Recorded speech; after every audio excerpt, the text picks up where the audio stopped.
Hi, everyone. Sup, y'all? Welcome to A Podcast Will Save This Relationship. I'm Josh, he, him. I'm Sarah, she, her. And on today's episode of the podcast, we talked about Last of Us. and horror in general. Yeah. We had a lot of ADHD Tangents. moments and tangents during that. Yeah.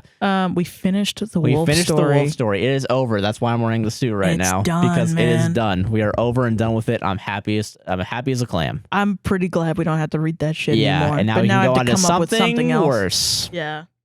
But yeah, I'm celebrating. That's why I'm wearing the suit. Yeah. Yeah. Then we did some Reddit stories. We did like 6 Reddit stories and 4 listener stories. I did mostly listener stories because we were running low on the forum. Please send Definitely us your send those story. in, yeah. Your stories. Yeah, or else it's only going to be me reading them, and Sarah won't say your name Until we run out. until we run out. Then Yeah, it'll be And all Reddit. Yeah, We'll just be doing Reddit, which Yeah. is fucked up. yeah, it's fucked up.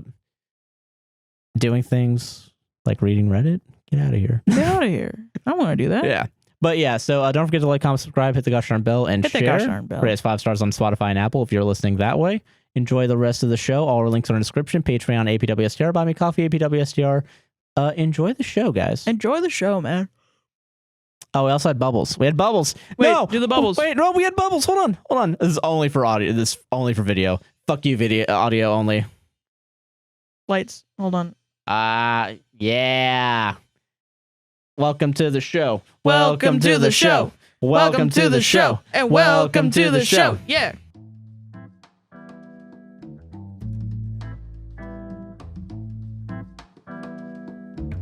Yeah, let's do the arm thing, dude. Yeah, dude. Yeah, we're chill. We're chill We're podcasters. chilling today, man. We're chill podcasters. Nothing exciting is going to happen today.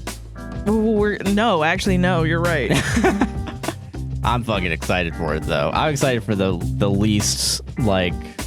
Are we doing this now? I was going to wait for the end of the wolf story once we were done. That's copyright. I can't play that. It's getting the coffee. It's getting my coffee. Sarah, it's getting the goddamn coffee. Sarah, I dressed up all fancy like, and now my suit's ruined. They're never taking this back at Men's Warehouse. I'm kidding. Okay. I'm poor. I can't fucking do that shit. No. God, that's awesome. Hell yeah. That's Hi, so everyone. dope. Hello, guys. Welcome back. How are you doing, Sarah? I'm doing good. How you doing? I'm fucking soaked now, dude. I'm fucking. Yeah, you're absolutely, absolutely soaked from a couple of bubbles. You can't do this to me during the podcast. I'm just gonna want to do that. I just want to get all the bubbles, dude. Yeah. You saw how I was at Disney. You saw how. Yeah, you were like a child. Yeah, that was my magical in like place a on beautiful, Earth. magical way. Yeah. Yeah. Fucking coffee. Jesus Christ. No, yeah. Just a little soap. This little soap. It's just a okay. little soap. It'll probably be fine. Yeah. Oh my God, it's still coming down? Yeah. These are resilient bubbles. They are. Yeah, $15 at Disney, everybody. The That's pretty least good. expensive thing. Yeah, his hands are fucked. Is that from the movie? Where his Probably. hands are fucked up? Yeah. The James Gunn 10 minutes of talking about how fucked up Yeah. Groot's hands are. Yeah, I remember that scene. How are you, Josh? I'm good. I'm good too. I'm excited, man. Yeah, me too. We got Last of Us on the docket. We do. We got It's the Wolf second Story on the docket. Yeah. I don't know how long we're gonna talk about Last of Us because the show's good. Yeah, the show's good. Yeah. I liked it. I You think liked it answered the second episode answered a lot of my Previous questions. Yeah. And this is gonna be real interesting now because again, this podcast goes out 2 days after the fucking. We're gonna be a The day third behind. episode, yeah. We're gonna be behind on it, so then people are gonna be like, "Well, obviously in the third episode, this explains." Yeah. I don't think people are though. I don't think people did are that. No, nice. yeah. But I like that people. Yeah. I like that people like tagged us and shit related to The Last of Us on TikTok. They did? Really? Someone tagged us on a thing about like, oh yeah, the fungus is real on it, but like antidepressants are the cure for this thing. We're not gonna get affected by it. And someone tagged at us and is like for Sarah with a crying laughing emoji or some shit. God damn it. Yeah. Bro, I would go off my meds just to die from that fungus. Are you kidding me? Well, sir, actually, you don't die from the fungus. So what it does is I'm sorry that I clickbaited you on that TikTok. You told me about that earlier. That rant wasn't about The Last of Us. It was about every other zombie show. Yeah, okay. Yeah, specifically, really, The Walking Dead. Yeah, honestly. I can't believe they died.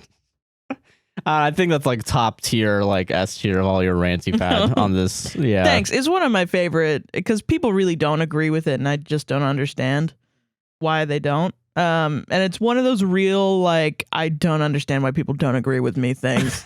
And so it fuels the frustration, I guess. You know? Okay, yeah, I get that. Is that people are just like, but did shotgun your zombies? Yeah. Are you going to do shotgun is the best the weapon. Zombie Survival Guide by Max Brooks. Right. Fucking awesome. It's more like frustration from like that era of like zombie apocalypse. You know what I mean?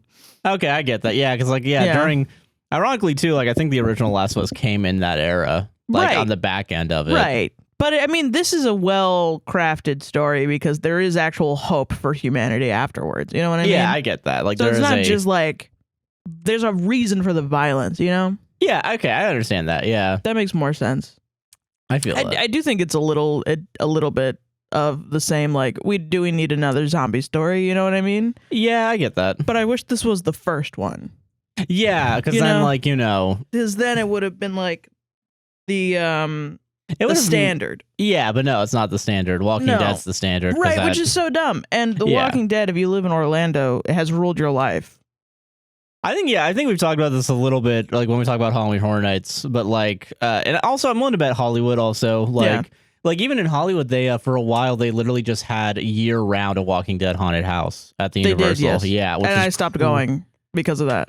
Because it's just like the zombies are boring. Like when you're there and, Halloween Horror Nights, like they hire scare actors to walk around and dress up and like mess with you and stuff.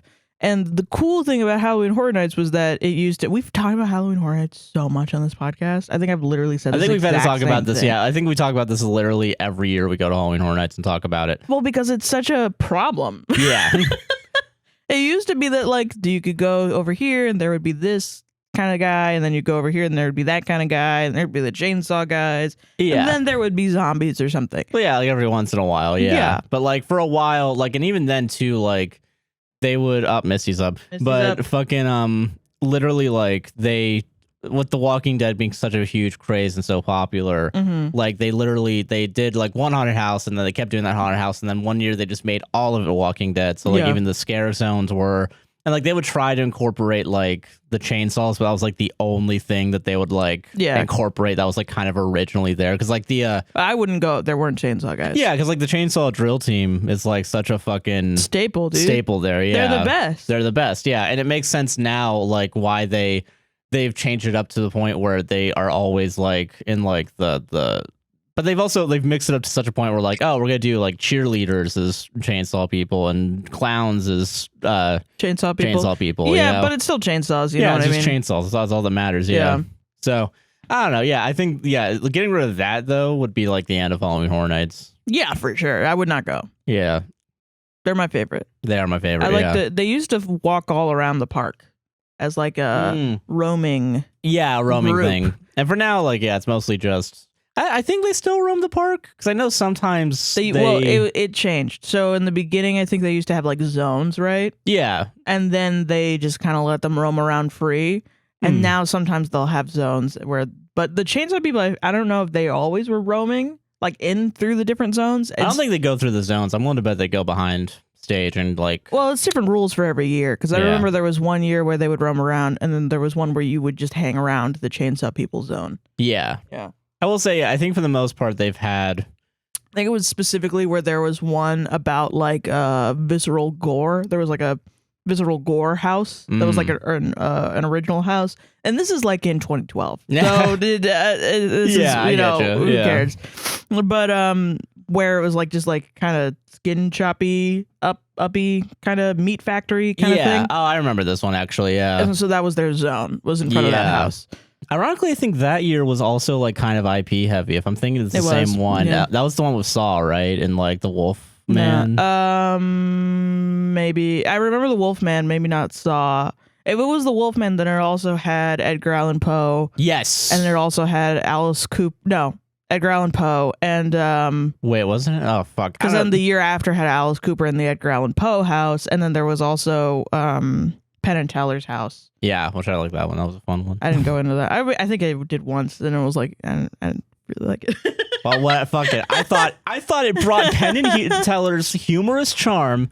What if I was like but weird? I'm like, I don't go here for humorous charm. That's what I go there for. I love the comedy houses. Whenever they do, I don't think last year they did. It was probably the Bug House. I just missed it. Damn, we should have gone to Bugs, man. Yeah, we should have. I mean, Bugs. I missed the like comedy houses when it was like every holiday. Yeah, I get that. Yeah, we're just like, gonna do every single holiday and just put blood on it. And I like that because it was just like the goof wasn't the experience. Like you still walked around and saw like a bunch of people like, you know, tear each other up and shit. But they're just wearing buddy costumes, you know? That was the fun part about it.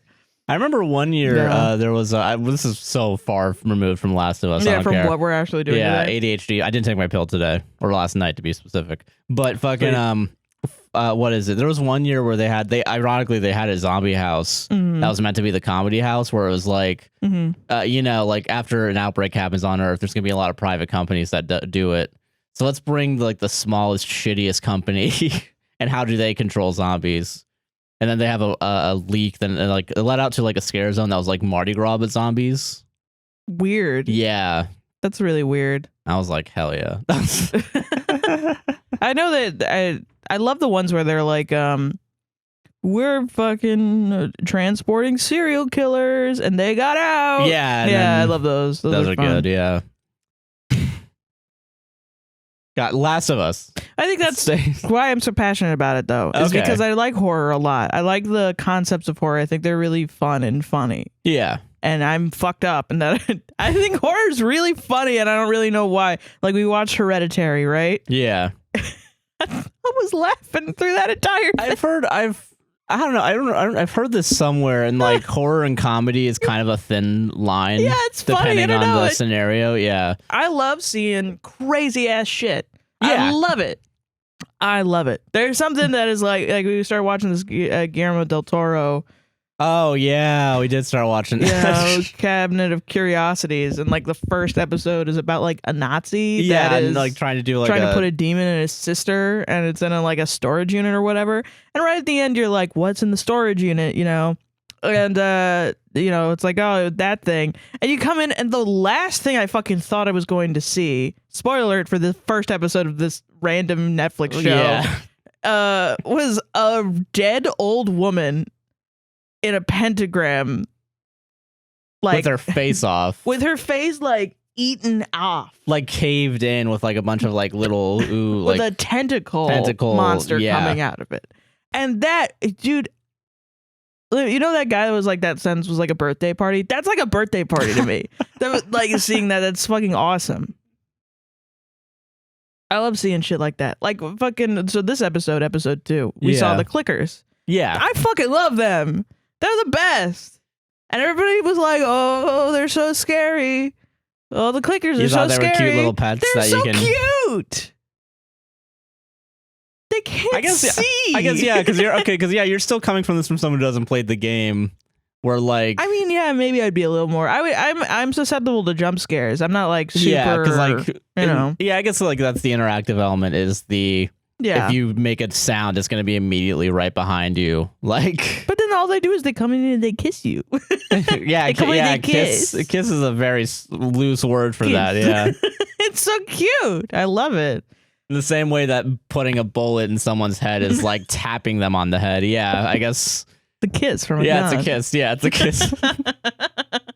What was that? Okay, we're throwing references everywhere today. Yeah. We're watching an old Family Guy, like early on Family Guy, and there's like there's an episode where they talk about guns, and they have the kid with the I make the bad guys go away.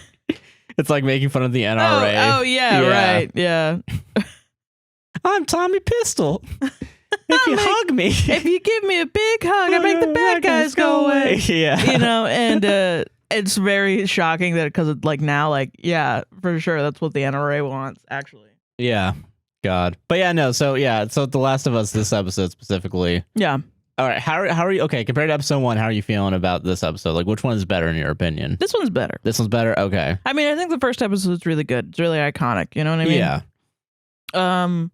But I do think it's sort of has a hindrance of like having the first half and the second half. You know what I mean? Yeah. We have to set everything up. Yeah. To make everyone. Which is like normal pilot issues. You know? Yeah, that's fair. Like fucking, you go back and you watch Lost's pilot, which is also, I pick it up not just because I love Lost, but because that's a very iconic pilot. Yeah, it gets so boring in the second half, and I feel like that's most because pilots. they start off with the action, plane crashing, and then causing your car to flip, and then a car runs into the car after you got out of it, separating everybody. It's insane. You have to like keep people. I mean, it's the thing. It's like the thing that Velma tried to joke about, where you have to show tits in the first half of your. You have to have like a eye-catching thing. You have to have something eye-catching happen, so that way people are like hooked. You know, Yeah. But you can't give away everything. I think that Velma specifically, though, that was about the first episode of Riverdale.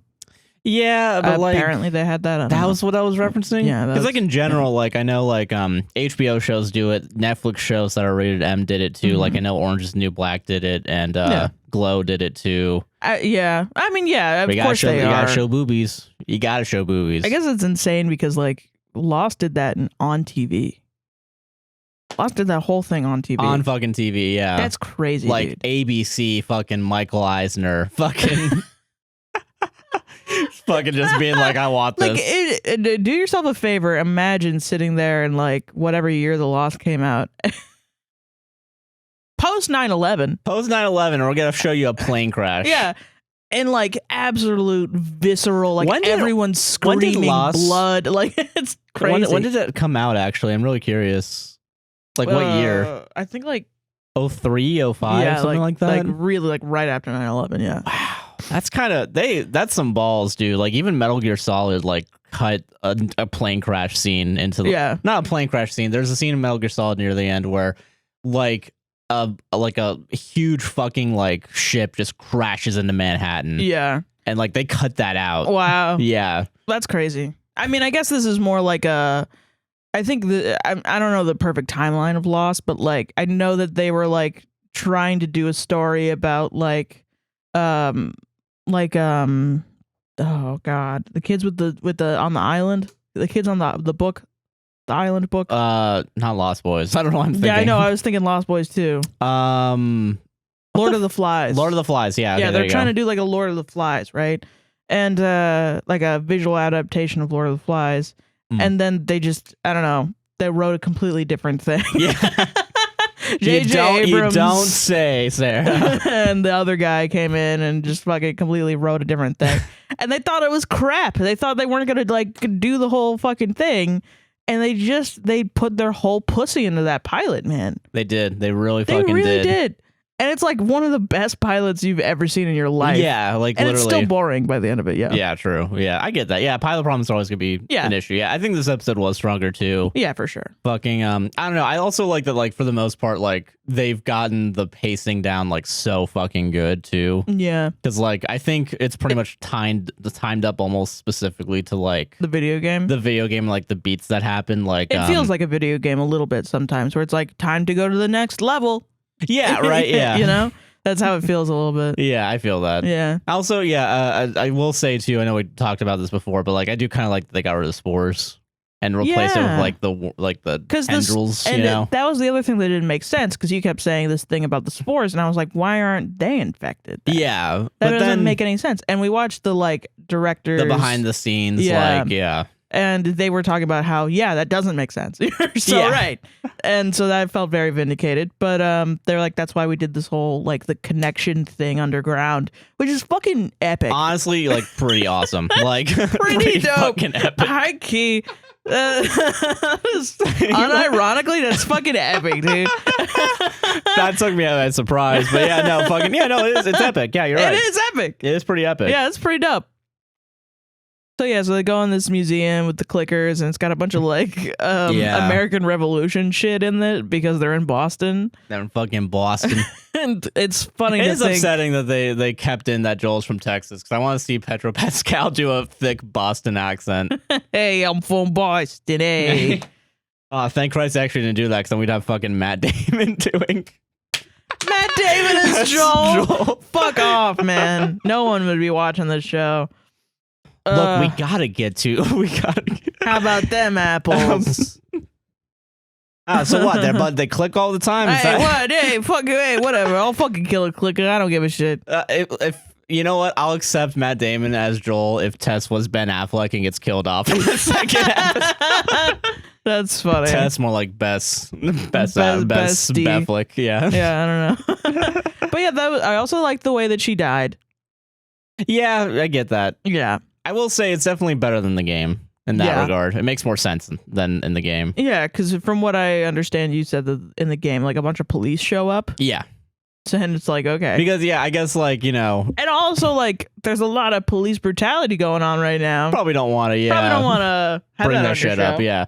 So, I'm trying to think, too, like, because, like, not only that, too, like, I guess the part with, like, it being a video game, like, in a video game, I guess, like, you have to constantly keep, like, fucking moving, yeah. And like, but the thing is, you have to constantly keep moving outside of player interaction. So it's interesting seeing how they fill up the time that's mostly like player interaction. Yeah, that is interesting. So, yeah, because like for the most part, it's still like you can't just like stitch the cutscenes together and make a TV show. Exactly. Yeah, and like for the most part too, like even like the gameplay itself is pretty like cinematic. I was watching some old like back from like 2013 when people were talking about the game. People are always like, I mean, the gameplay kind of sucks, but it's a good story. Really? Wow. Yeah, because like for the most part, like it's just a lot of people talking while you're doing shit and a lot of scourging. That was around the time when that was a big deal. Like the video game series with the guy that is the like an anthropologist, and he like kind of runs around and it is basically like Indiana Jones. Oh, are you talking about Uncharted? Yeah. All right, you're gonna love this. Same developers. Yeah, right. Yeah. Cool, because I remember like everybody saying like Uncharted is just a big movie. Yeah. Yeah. And that was like a bad thing. Like I remember that used to be a criticism of Uncharted. Like Uncharted 4 came out and everybody was like, oh, it's just a movie, like press X to talk. Okay, press X to end cutscene. It's just pressing X the whole game. And it's like, I mean, okay, play Tetris then. I don't know. Do something else. If you don't want a story, this is a different type of game. Yeah. And it's interesting to me, too, because, like, I don't know, like, even going farther than that or even before that, like, even Grand Theft Auto is kind of like, I watched a video on that, like, it's more like a TV show, where you just kind of, because there's a lot of sitting around watching cutscenes in Grand Theft Auto. It's definitely a lot shorter. It's definitely a lot different than the feel of Last of Us, but, like, I personally feel like the people that say that are people that play, like, MMOs or like WoW that cut through the cutscenes. Yeah. To get to the clicking a button all the time. Which is something I did when I was 7. When I was 7 and cutting through Metal Gear Solid. Well, I mean, like, that's fine to be that person. Which actually, Metal Gear Solid's like a 14-hour cutscene. That's what like, like every video game is pressing buttons to do thing. Yeah. It's not just to bring whether it too or not you like but it. Yeah, like, too reductionist. But, like, I get what you mean. Yeah, like, it's literally just interactive movies. Well, I mean, that's what I'm saying. They're being reductionist, Yeah. It's an experience as well as just like, so what if you have to press X the whole game? Or like, you're still pressing X. Yeah. Like there are games like Gone Home. Oh, yeah. Where you're just walking around picking stuff up. I want to see one of those guys that complain about that play Unpacking. That's what I'm saying. There are people that want those types of games and want to play that, and they shouldn't be like shamed for it just because it's not like. Yeah, you know what I mean. COD. It's. Yeah, you don't want to play COD. I understand. I'm sorry, but Last of Us doesn't give me an excuse to buy Doritos and Mountain Dew. Actually, thank you. This isn't Fortnite. This isn't Fortnite. I can't buy Coke now.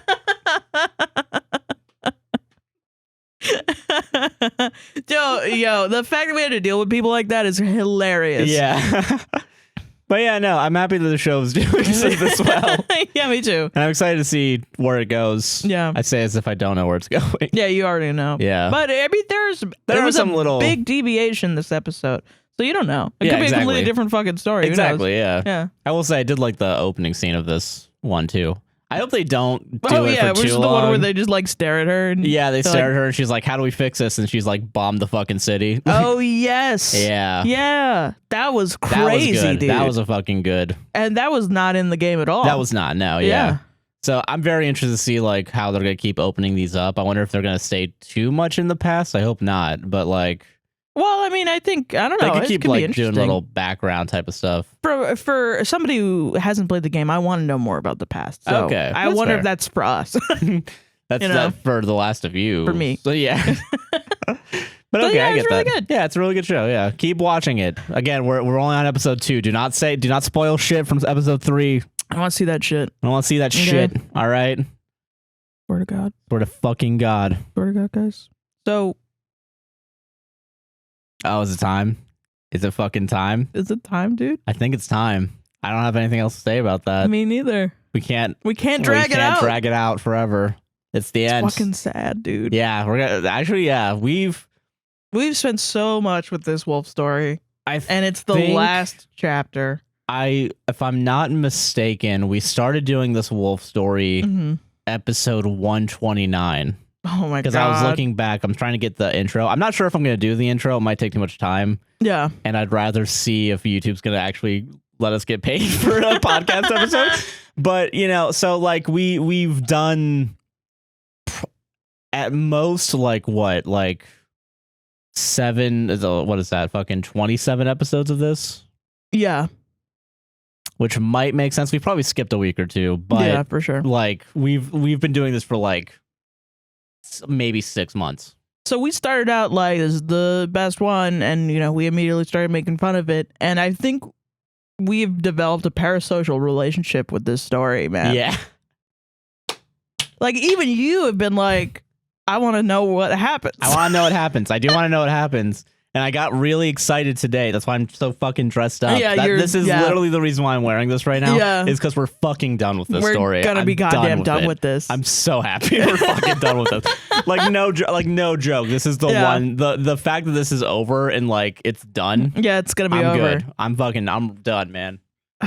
Fucking hate What a this. campaign! What a fucking time! You know, okay, I want to state for the record. Okay, because I was watching this. People are yelling at us to fucking read this right now. The first thing you ever said about this was we're gonna read the shitty wolf fiction. Well, actually, it might not be shitty.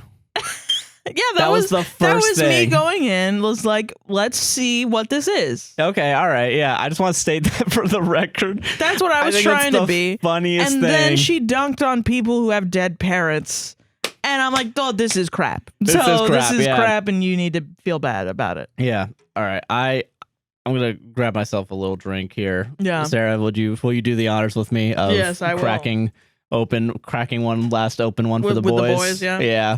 3, 2, 1. Oh. Cheers, Sarah. Cheers. And it is. Let's finish Wolf this. story time, it's baby. epilogue. It's the fucking epilogue. We don't even have to do this. This epilogue doesn't mean anything for the story. I mean, Unless I get straight up. I hope everyone's dead. that'd be hilarious. Okay, are you ready? Yeah. Chapter 30. 30. Fuck, man. Oh my God, it's over. It's happening. It's happening, baby. Kara's POV. Yeah, go good. All right. Start a full circle. 1 year later. Yeah.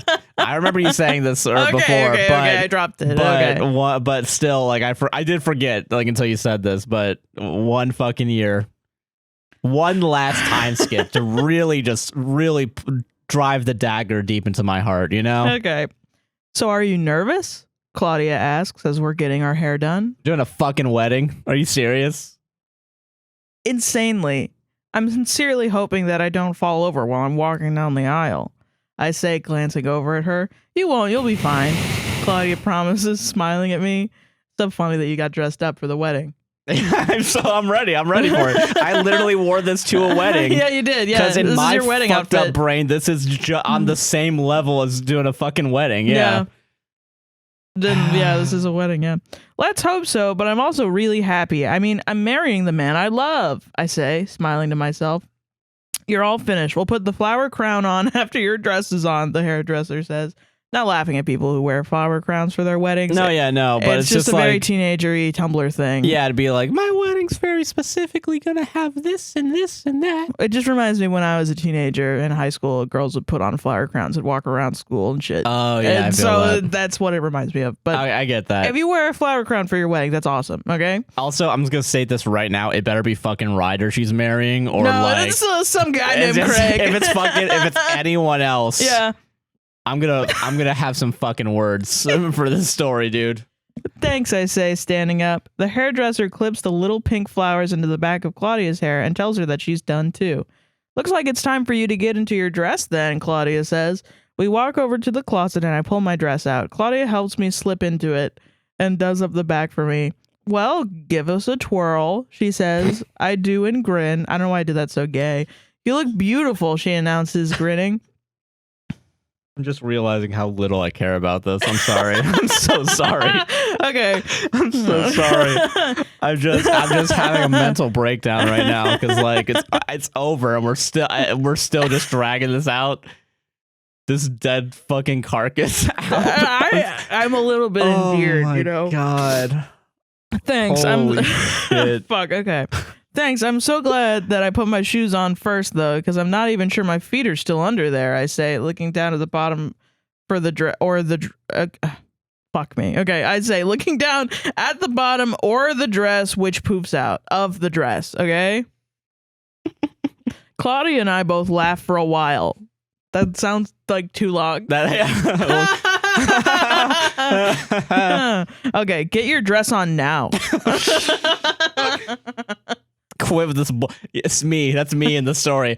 Hurry up. Just put the fucking dress on. She puts on her dress. She's like, I don't know where my feet are. And they both go, ha, ha, ha, ha, ha. Get your dress on now. Get your fucking dress on now. Jesus.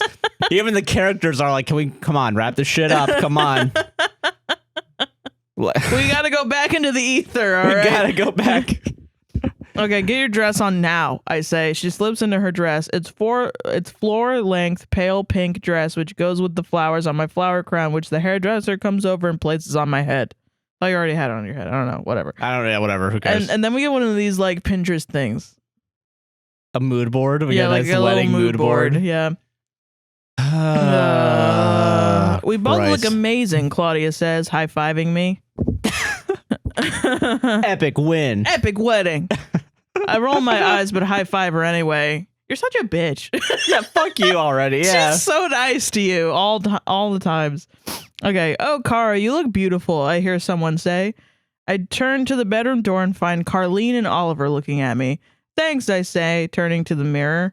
Your mother's dress looks beautiful on you, Oliver says. That's fucking sad. Christ. But I guess that's, you know. I guess you have to, yeah. People wear their mother's dress. That's fair. It's a traditional thing. I can understand that.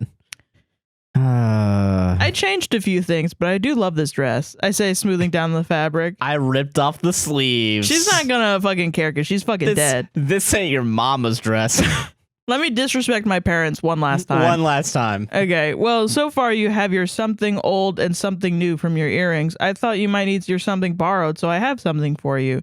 She says, showing me something in her hand that's glittering. Too many somethings. I take it from her and find a beautiful diamond bracelet that matches my engagement ring and my earrings. Oh, wow, Carlene, it's beautiful, I say, looking down at it. Here, let me help you put it on, Carlene says, taking the bracelet and clasping it around my wrist. We did it. We did one of the clasping. Woo! Claudia walks over and slips a little blue flower into my flower crown. What's that for? I don't know, but a note came with it, she says, handing me a piece of folded paper. From beyond the grave. Well, don't you need your something blue or something? I don't know. I don't know how weddings work. You have your something old, something new, something borrowed, something blue. Is that what it is? Yeah, you have to have like each of those. Oh, okay. I guess. I don't know. Cara, I knew you had your something old, new, and borrowed. I thought you needed your something blue. So yeah, okay. So here you go. I guess sometimes what you're looking for is right in front of your eyes, right? Or oh my God, shut up. If you said the same sentence that you said 5 times now, something like that. No, if you said like when we got together, if you said like a sentence like and you said that for the rest of our relationship, I would punch you. I would be physically abusive to you. I would be like, I would beat you up. So every time I say, can I get an iced latte with vanilla? Are you like, fucking again with this bullshit, Josh? We're not fucking 19 and 21 just like, anymore. Do you want to check, please? Do you want to like date or whatever? It's like that. Oh. Do you want to go on a date? Oh, come on! You've been saying that line for 5 years now. Okay, I grin. Well, who's it from? Claudia asks me. Ryder, it's my something blue, I say, touching the little blue flower. That is so sweet, Claudia says, placing a hand over her mouth. Oh, it's so sweet. Well, ladies, it's time. Let's go get Cara married, Oliver says, offering me his arm. I take his arm and he helps me get down the stairs. We head out to the woods a little until we're just a little while away from where the wedding is being held. Claudia hands me my bouquet. See you soon, Claudia says, giving my hand a squeeze and then walking off to start walking up the aisle. Walking off to start walking up the aisle's pretty good double walk right there. That's damn. pretty good. That's pretty fucking... This is like, I don't even know how an English teacher can help you anymore. Yeah, there's no way. There's no fucking way. Ready to go? Carlene asks. I nod. I'd choose to have both Carlene and Oliver give me away since my dad couldn't do it and neither could my mom. It only took them seconds to agree.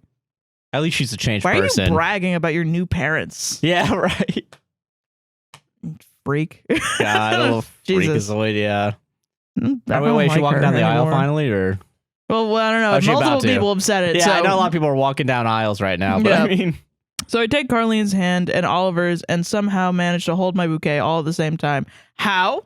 Wait, if you're holding between your legs, so you're like a little chicken. And your titties or something? Yeah, woo! Spicy wedding. We walk into the clearing and I look up from my feet to see none other than THEN, Ryder, standing in his tux grinning at me.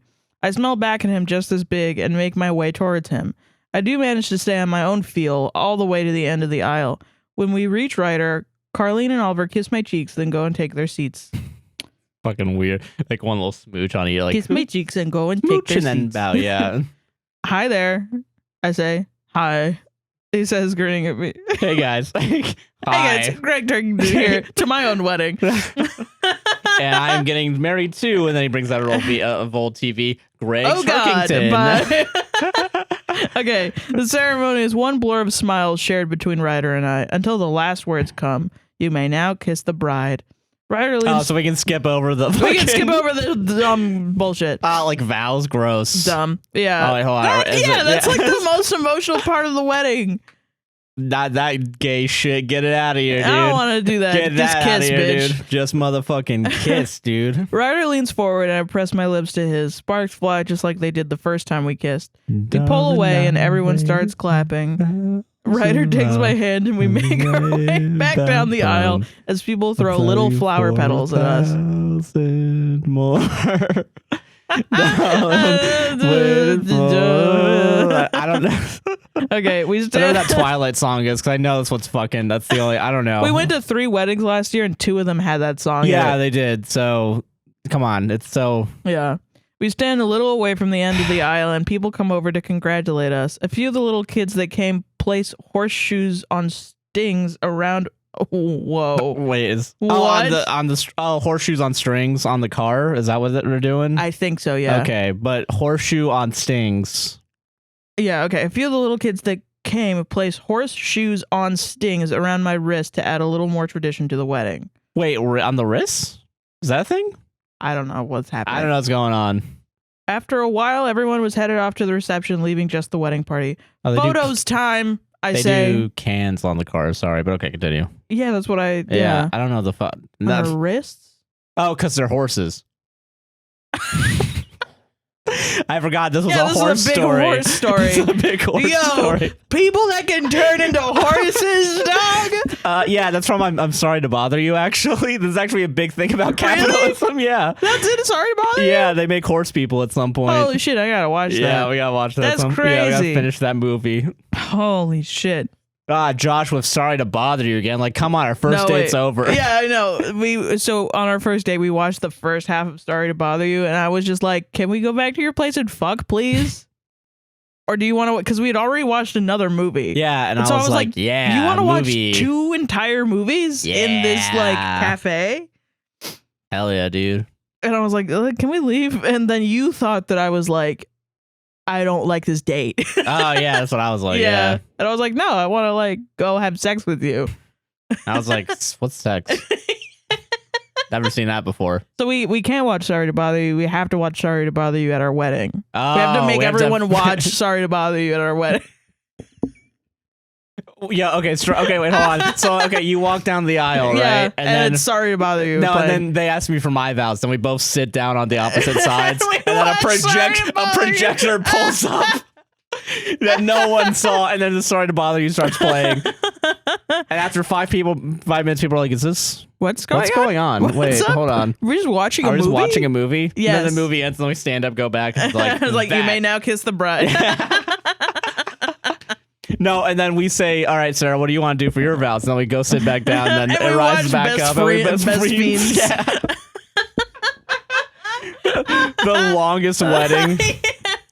4 fucking hours, and then there's the reception. Yeah. That's a double feature wedding, dude. Yeah, double feature. Fucking awesome. Holy shit. Okay. Sorry, yeah.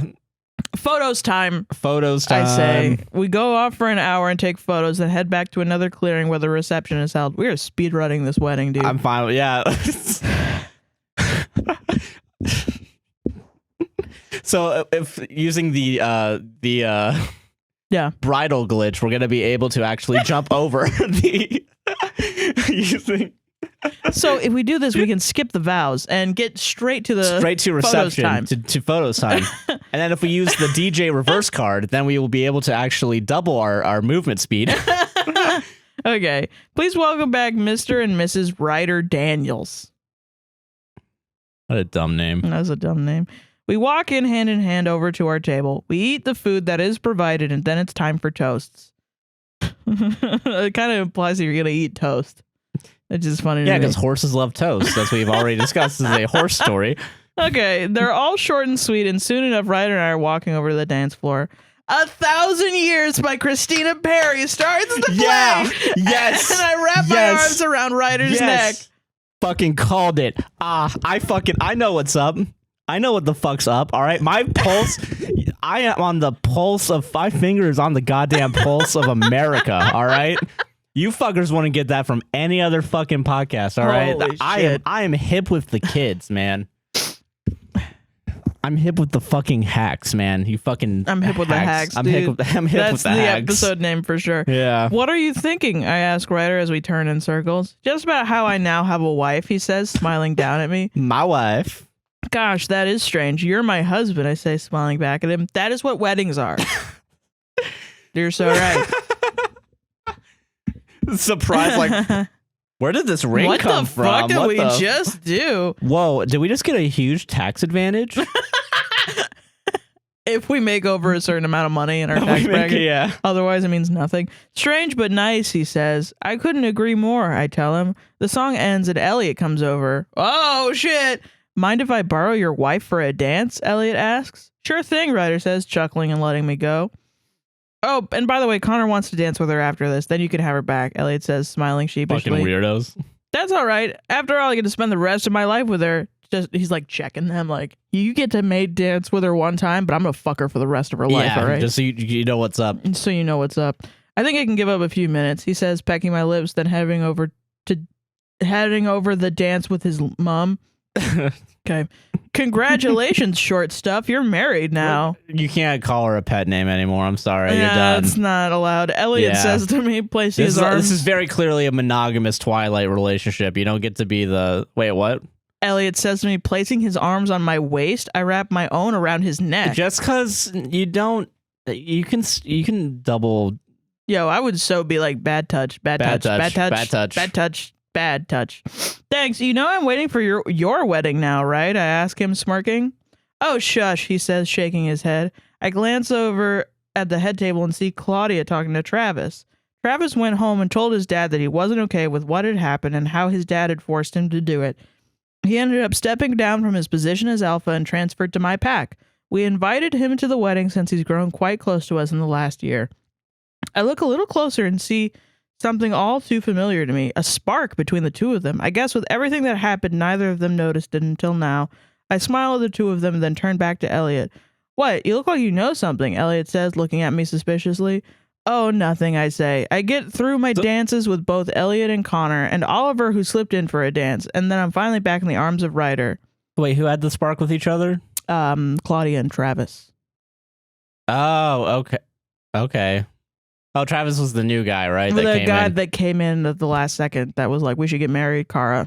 Oh, okay. To like overthrow the pack, basically. Weird. Okay. But now he likes Claudia. Okay. All right. Fine. Okay. Fair enough. Whatever. Who cares? I don't give a shit. Okay. Then I'm finally back in the arms of Ryder.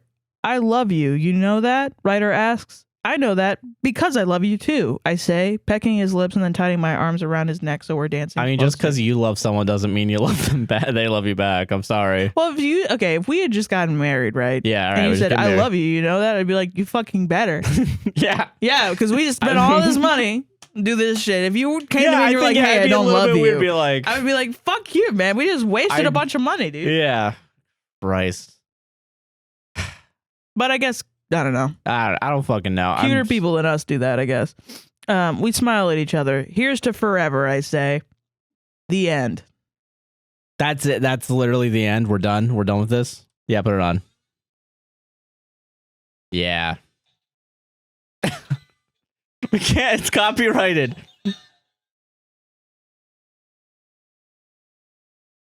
Oh my God. I'm getting they're all coming to you, man. Jesus Christ. I can't protect my coffee. Fuck.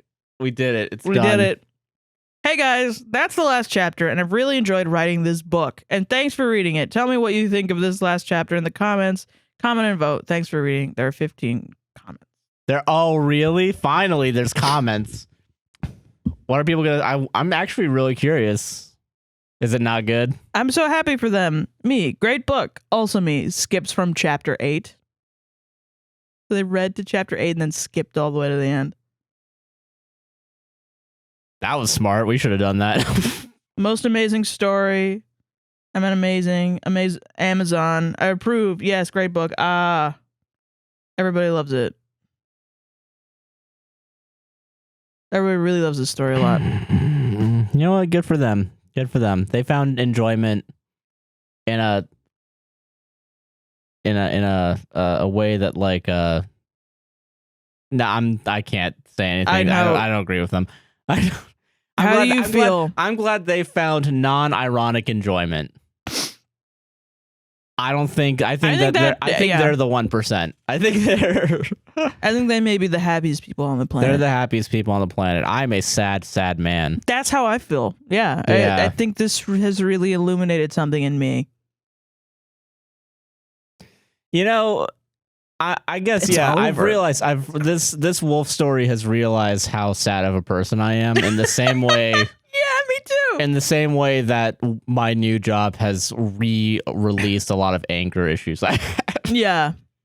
Where every week just coming in and just there I'm doing menial labor. Here I'm doing mental labor. Exactly. Yeah. You know, I mean, listen, I love it. I love this. This I love. The other one I don't, but it's sad, right? Because it's like, okay, I'm thinking, and this is completely metaphorically. Mm-hmm. There's, in terms of my perception, yes, there is good art, and then there is like bad to mediocre art, right? Yeah. And that there's art that succeeds in telling its moral, and then there's art that does not succeed, right? Yeah. And that's based all on my perception. It doesn't necessarily mean that anything is objectively good or bad art, right? But that's how I analyze things, right? So, and I love mediocre art. I love all art, you know what I mean? Yeah. I love reading that shit. And I love reading this. I wouldn't have done it if I didn't like it. No, yeah, same. I know, yeah. I'm definitely hamming up the comparison to work, but like... Yeah, I guess it's just like, I am the type of person that can only really fully enjoy art if it's like the cream of the crop. Cream of the fucking crop, yeah. It's not okay. No, I get, yeah, because then you're kind of, you're fucked. I agree with this 100% because like, you can only enjoy like really specific, really high quality things. I'm spoiled. Yeah, you're spoiled. I'm spoiled. And it's I don't want to sit here and be like, well, that was a piece of shit. Bump on that. People that enjoy it deserve to enjoy it. They should be able to enjoy it. Yes, I agree. Just like any other piece of art, whatever. But this is my show. But this is our show, and we don't like it. And but it was an experience. It has taught me about myself. You know? Yeah. So I'm gonna try and recontextualize this. Mm-hmm. Yeah. So there is a lesson here. Is it? There is a lesson. Because we decided at the end there was going to be a lesson. What lesson? The lesson is maybe what you were looking for was always right in front of you. Oh, that's literally the lesson, because that's the only thing. That's the only like. It's the only is like. Is this a moral, problem that people have? I guess, but that can't also be the lesson, because that line was said by Jesus Christ, right? Yeah, and Jesus Christ Wolf earlier, Christ, Wolf Christ, yeah. And Wolf Christ earlier said, hey, this is the answer. This is the answer, but it wasn't that answer. Right. It was a different thing. So no, it was. Was it? Well, okay, hold on. Okay. So in terms of Jesus Christ coming up in this book. Yeah. Multiple times. And by this we mean the moon goddess. We're just calling it Jesus Christ. Yeah, moon god, whatever. Yeah, whatever. So the first time the moon goddess shows up, it's after Kara has rejected James, moved to Washington, D.C., driven back to talk with her parents because her parents are dying. Yeah. And comes back, meets Ryder, has a great experience with Ryder, and then fucking... Has the gold thing happen, and which doesn't come up after that, I think. No. Wow. Yeah, that was just forgotten. Yeah. So the moon goddess is like, Ryder's your mate, dog. This is your second chance, mate. Here, there you go. And then Kara's like, nope. Oh, yeah, you're right. Yeah. Nope. Not doing it. Because what if I get rejected? Yeah. Yeah. Okay. All right. Yeah. So it was the lesson. And then she dates James. And then James is an asshole. And then she goes back to Ryder, and Ryder's like, yeah, let's be friends. And then she's like, no, I want to date you. But she also doesn't make it clear that she wants to date him. No. And then Travis comes in and is like, we should get married. She's like, no, I love Ryder. Yeah. That's what happens. I guess that's the reason why Travis... And the moon god comes in, like, I think 2 times where she's like, what the fuck? Yeah, what are you doing? And also... Can you just, like, do what I asked? Yeah. Yeah, okay. Yeah. So then, okay, so... All right, story structure, right? Yeah. In very basic blocks. Yeah. I guess the moral is in the beginning of you should do this, but it's not said as what's right in front of your eyes, you know? But it is like, it's very obvious you should date this person. And then there's the rejection. You have your call to action, and then you're refusing the call, and then your journey, right? Yeah, so in this case it was call to action, refusing,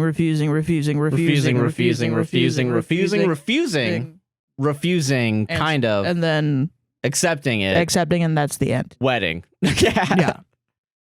Okay, all right, interesting. A story fueled by contempt. Refusing for no reason. For no reason. Yeah. Interesting. I think Joseph Campbell's got something out for his money. A new story structure? No, I don't listen. I think you can critique Campbell. I think you can critique Blake Snyder, but Jesus Christ, putting this story in front of in comparison with those two things, like it's it kind of is like, you know, these two have at least points. And it's also like nothing else happens other than the parents dying. Yeah, the parents die. I wasn't even thinking about that. That's the only other thing that happens in the book. Okay, so yeah, the conflict points are parents dying, which happened way too late. Like 15 chapters ago, like midway through the book. No, like it was like in the 20s, right? Yeah, it was it was in the 20s. Yeah, like 22 or something. Yeah, because the moon goddess came back before No, because Travis came back, and then the moon goddess thing, and then the parents died, and then Travis came back. Yeah, that's what it was. Yeah, and that was all recent. Yeah. So, okay, so the conflict point, parents dying, but before that, it's refusing moon goddess, James cheating on Kara. Yeah. Is there any other ones? No. That's it? That's rejecting James at the beginning. And then rejecting James, yeah. Okay, rejecting James. There's 4 things that happen in this story. Yeah, those are, in 30 chapters. In 30 chapters, 4 main things happen. Don't do that. Don't do that if you're writing a book. All right, hold on. You know what I mean? Because now I have to compare. Okay, Twilight. What happens in Twilight now? Because that's what. Okay, so yeah. Well, there's at least another thing. There's another thing. Yeah. So like, he's a vampire. She finds out he's a vampire. Finds out he's a vampire. They're a family of vampires, right? Yeah. And then there's people coming to get her. Yeah. Okay. And now she knows that he's a vampire, and so now they're coming to get her. And now he has to protect her from the people that are coming to get her because she knows that he's a vampire. There's at least there's a structure. That. Yeah, and like that's not even the best, you know? Like that's not the best story. That's like bare minimum. But at least there's like another thing happening. There's a plot. Yeah. It's not you're just making this up as you go along. Which like I guess in this book it's supposed to be that Travis is coming, but like to overdo the pack, that's like the other thing. But that only happens in the last 5 chapters. Yeah, and that doesn't. I don't remember them bringing that up. The idea they've brought up the idea of other packs that was brought up, but never the idea that there might be an uprising or a coup or. Well, the way that the parents died and got sick is that they were running and they got attacked. So it could have been. If they connected the two, that the pack was trying to. But they didn't. They did not. They did not. That was never connected. No, that was never explicitly connected.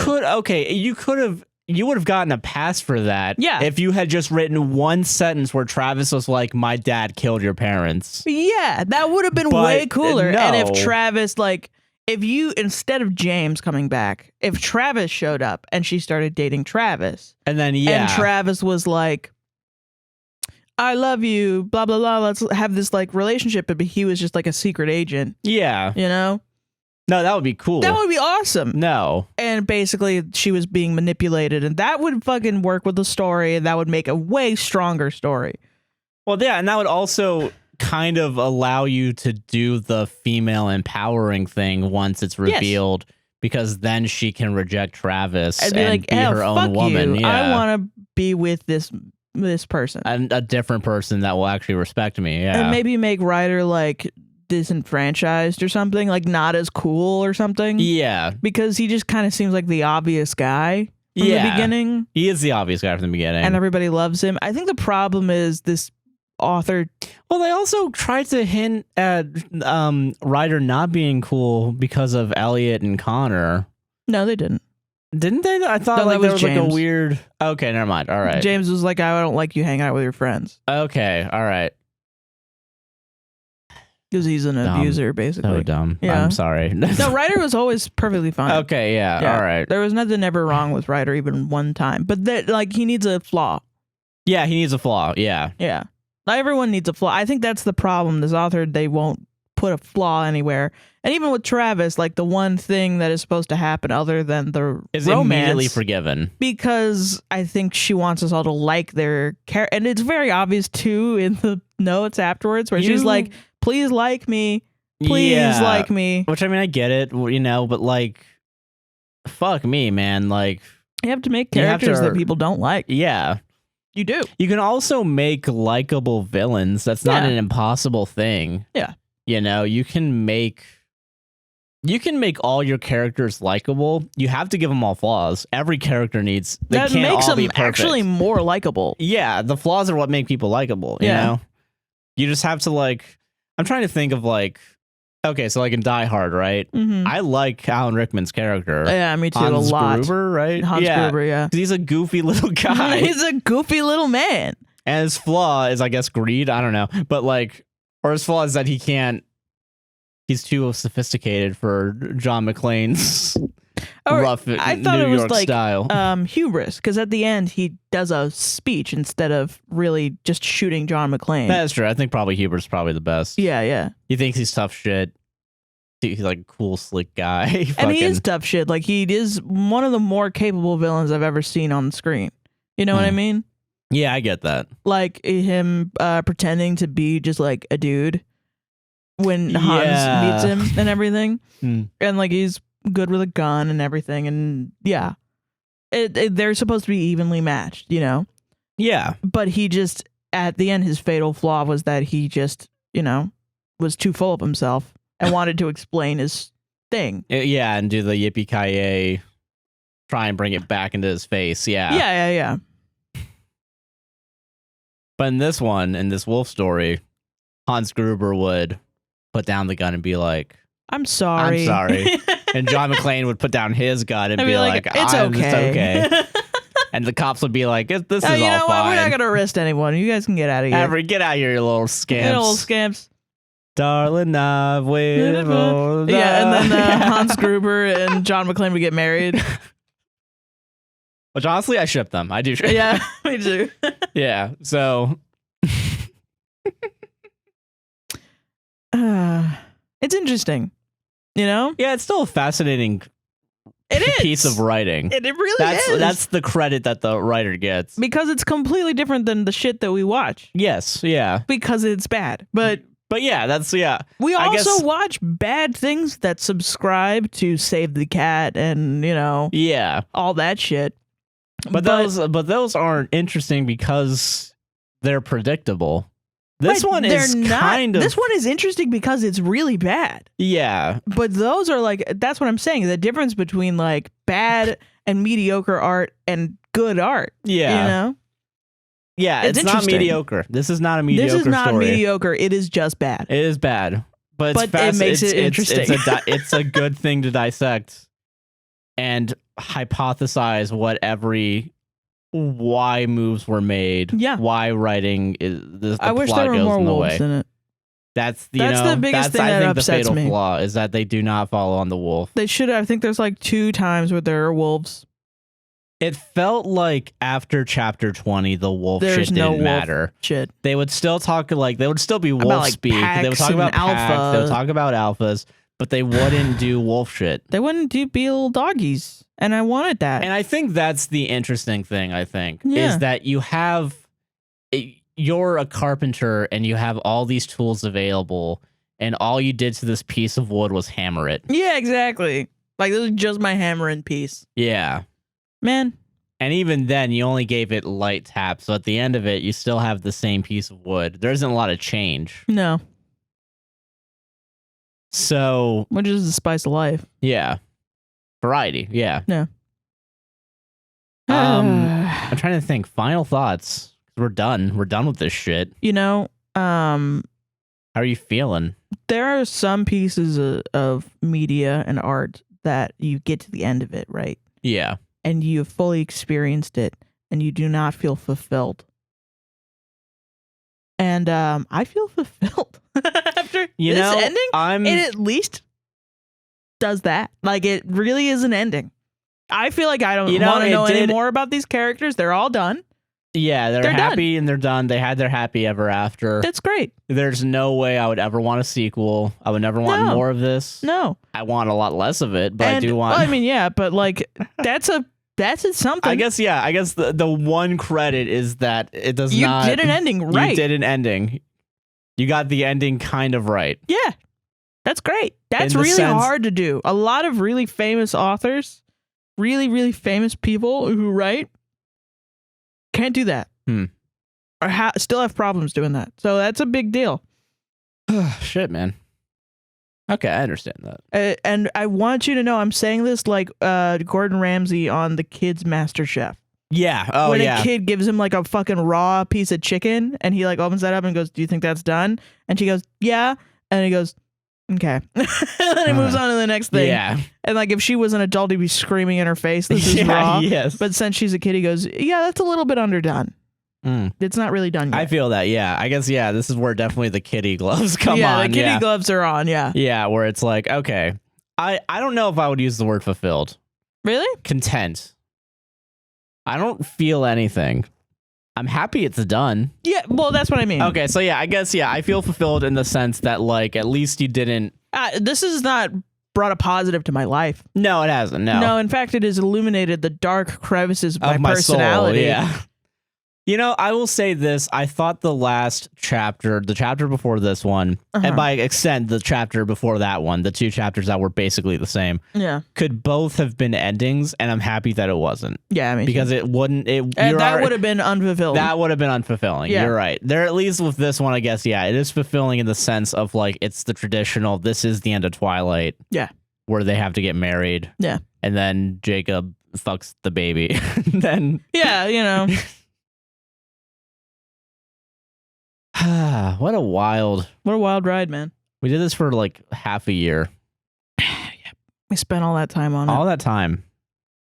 We could have been like curing cancer or something. You know, we wouldn't have done that. What the fuck are you talking about? We could never do that. We could have been solving crises. Oh, you could. We can't solve shit. I can barely solve Sudoku.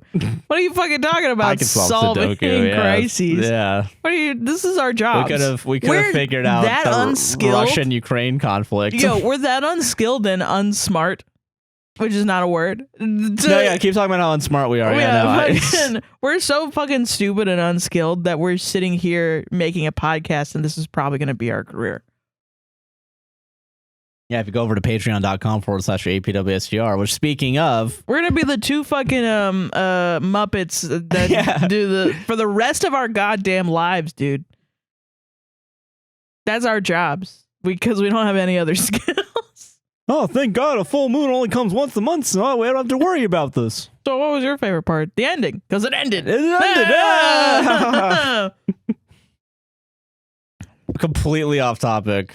Because I guess I'm done with the wolf story. I don't have to push that shit to the side. Yeah, it's done. Fucking, hold on. Yeah, we gotta do this. All right, wolf story's done.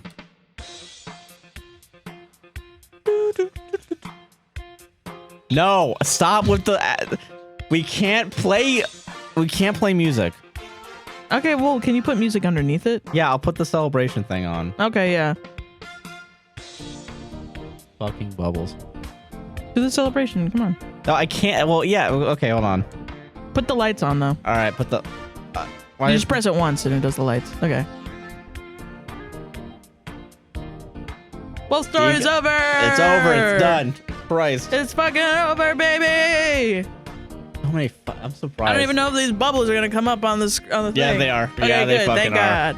Well, story's over! We got this at Disney last week. I hope oh my God, it's in my ear.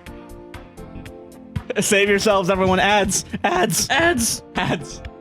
Welcome to the ad break. Hey, what's up? Hey, are you enjoying this podcast so far? You fucking know I am, dude. Are you happy the wolf story's over? Me? Yeah. Well, if you're on YouTube, you should like, comment, subscribe, share, and hit the gosh darn bell. Hit that gosh darn bell. And if you're on Apple and Spotify, also share and give us 5 stars, and we'll read your review on Apple. We will. I actually need to go grab my phone because we do have an Apple review. What? Is it bad?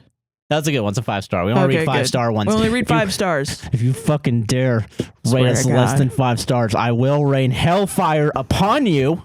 Okay. It's from Australia. That's why it's not on our main. Oh, sweet. It's weird, yeah. That's weird. It's weird that, like, Apple just separates it by country. You can't see it if you're not in that country. That do suck. Stupid. Yeah. All right, so we got one review from Apple Podcasts that I can read. Oh, shit. All the way from Australia. Australia. Represent. Love it is the title. Thank you. I've been listening for about a year. Every episode has so many gems. The hosts give judgment, but also have so much empathy for everyone in their stories. And unlike other podcasts, I feel like they don't treat things as black and white, right and wrong. It's comforting. It's fun, and I love it. Keep up the good work, Sarah and Josh. No, thank you. P.S. Mandatory compliment for Sarah. You're gorgeous. Thanks, man. Thanks so much. But yeah, so if you want to go over to Apple, that's a free way for us to say whatever you want, as long as it's not racist, homophobic, and if it's 5 stars. Yeah. If you want to buy us coffee, you can go over to buymeacoffee.com/APWSTR. And we'll read whatever you say as long as it's also not bad. Yeah, and we do have some coffees this week. Thank you to Ghosty, who bought us 2 coffees. Thanks, Ghosty. Hey, guys. I wanted to buy you both coffees to say that it's okay for you guys to take weeks off. Thank you. Y'all are my comfort podcast, and we, your fans, are so lucky to get as much content as we do. Please don't feel bad if/when you have to take time off. Side note, I also bought the Fire Elmo sticker from the merch store, and it's way bigger than I was expecting. Yeah, I think they're like this big. Yeah, they're pretty big stickers. Very big, if you go over to our merch store, the stickers are pretty big, just a warning. Bang for your buck, I guess. Way bigger than I was expecting. So Sarah lives permanently on my car now. Please send us a photo of that. Please send us a photo. That was so curious. awesome. Yeah, that's fucking wild. Anyway, thank you so much for being such a good podcast. I'm real glad I can have this obsession stamped on my car for all to see. Smiley face. Two smiley faces this week, dude. One for you, one for me, dog. Hell yeah, dude. Sweet. Fuck yeah. Hell Solved yeah, it. But yeah, so if you go to buymecoffee.com/APWSTR, that's a way to support us financially. A couple other ways to support financially, like said in the coffee, is merch. Merch, yeah, we do have merch. Stickers, posters, hats, mugs, a whole bunch of nice little stuff. We might do shirts again. We're going to experiment a little bit. But yeah, we're not gonna do too many like high print things. Yeah, I think maybe if we do a shirt, it might just be the logo. Yeah, it might not be that. I know big. that I have like the old one, the APWSTR logo as a shirt, and I still have it. And it's still like it's still fine. Yeah, so yeah, it probably is fine, but we're gonna wait a little bit. I mean, we're gonna test it out. Yeah.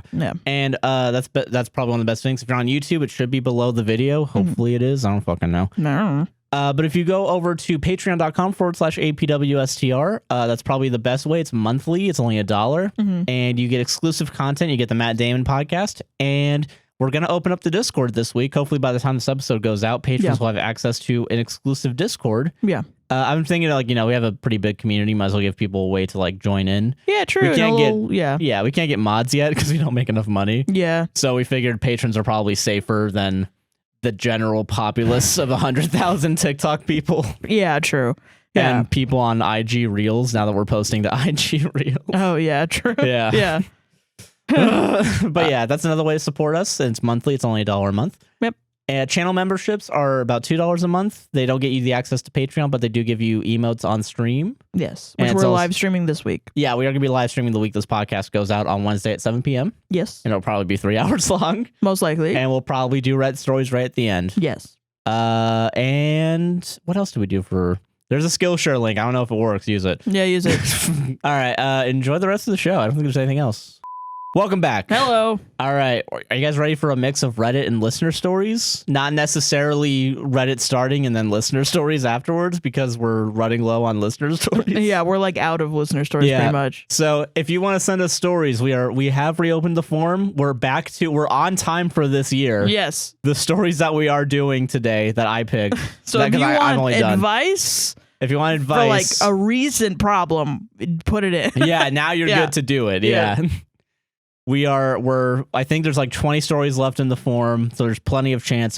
Most of them are probably going to get deleted. Yeah, because we have very strict limits now. Yeah, for my mental health. Yes, and mine as well. So we've gone a little bit stricter. You can still send in whatever stories if you just need a way to get out like some emotions of yours. If you want to vent, just put it in there. It's okay. But there's a way to do that. It'll be in the description of our videos. It'll be in the link tree. There are many ways to submit stories to us. Do it through those. Please do not. Email us. We'll just tell you to go to the thing. Yeah. Or it's just going to stay there and rot forever. Yeah, we're going to delete it. Emails are only meant for us to spam the judges. Because they won't respond to my Instagram DM or my email. We gotta stop saying stuff like this because they're going to be like, they're harassing us. We have to stop harassing We're going to meet them in person at the Yeah, they're going to Creator Clash. So we've also bought our tickets to Creator Clash. So we're going. There will be a fight in the podcast parking lot. That's what I'm saying. Fight us in the parking lot, dude. We fucking did it. We did it, dude. Creator Clash number fucking 2.1. Dude. Outside. Don't fuck with me, all right? Hold on, wait. What if I was like, I'm going to do the... We'll find the correct fucking podcast. Yeah, I'm going to get fucking sucker punched by Josh in the parking lot. Not you, but and then the other Josh is going to come in and... But fucking please send it to the form. Send it to the form. But we got a bunch of spicy. Yeah. I got a bunch of spicy Reddits. You got a bunch of Reddits. Today. I have one Reddit and four listener stories. Yeah, my phone is getting warm in this pocket. Okay, am I the asshole for telling my wife she doesn't need to go to therapy? Ba-da-ba-ba-da-ba. Is that the end of the? Dude, that would be awesome. I wish. No, it gets so much more sad and worse than that. I wish someone would just have the balls to be like, I titled it. You fuckers figure it out. I think they get deleted by the mods. Oh, okay. Well, fucking dumbass mods. Me, 30 male, and my wife, 25 female, have been together for 6 years. Do the math. Wait, what? Me, 30 male, and my wife, 25 female, have been together for 6 years. Do the math. That's pretty bad. That's pretty bad. Okay. And we have a 4-year-old. She's always been quiet and kept to herself and introverted, but she is also very moody. Yeah, because I keep her chained up in the basement, apparently. Jesus. Okay. After having our kid, I do remember her telling me she felt like dying. At the time, I didn't understand how serious postpartum depression was, so I told her she had nothing to be killing herself over. Oh, shit. What? That's a really funny way to be like. That's a crazy thing to say. That's a really crazy fucking thing, dude. Ever since, I haven't heard her say anything about the depression. Must not be real. It went away. Can't be real. It must have gone away. I solved it. I solved it. I remember a few years ago, she was talking to me about a childhood trauma, and she said she wanted to go to therapy. I told her she didn't need to. 2 for 2 on the bad advice. You're killing it, man. It gets worse. One time I got her just sitting in the shower while it was on. I asked her if she was okay, and she said she was fine. 3 for 3. This guy is like the protagonist in every horror movie. Yeah. Where there's just like a fucking Cthulhu in their basement, and he's like, yeah, it's fine. This is Justin Long trying to measure out the fucking... to get the square footage to sell the house. That's so funny. Get out of the shower. I need to know what type of material's in the shower. I need to measure the bathroom. She tends to stay up very late and sleeps until she has to go to work in the evenings. I work mornings, so I often come home to our kid just watching TV, and my wife is still in bed. She doesn't eat much either. This has to be fake. Come on. I fucking hope so. I hope this is fake. Holy shit. She recently told me she was going to start therapy. I asked her what for.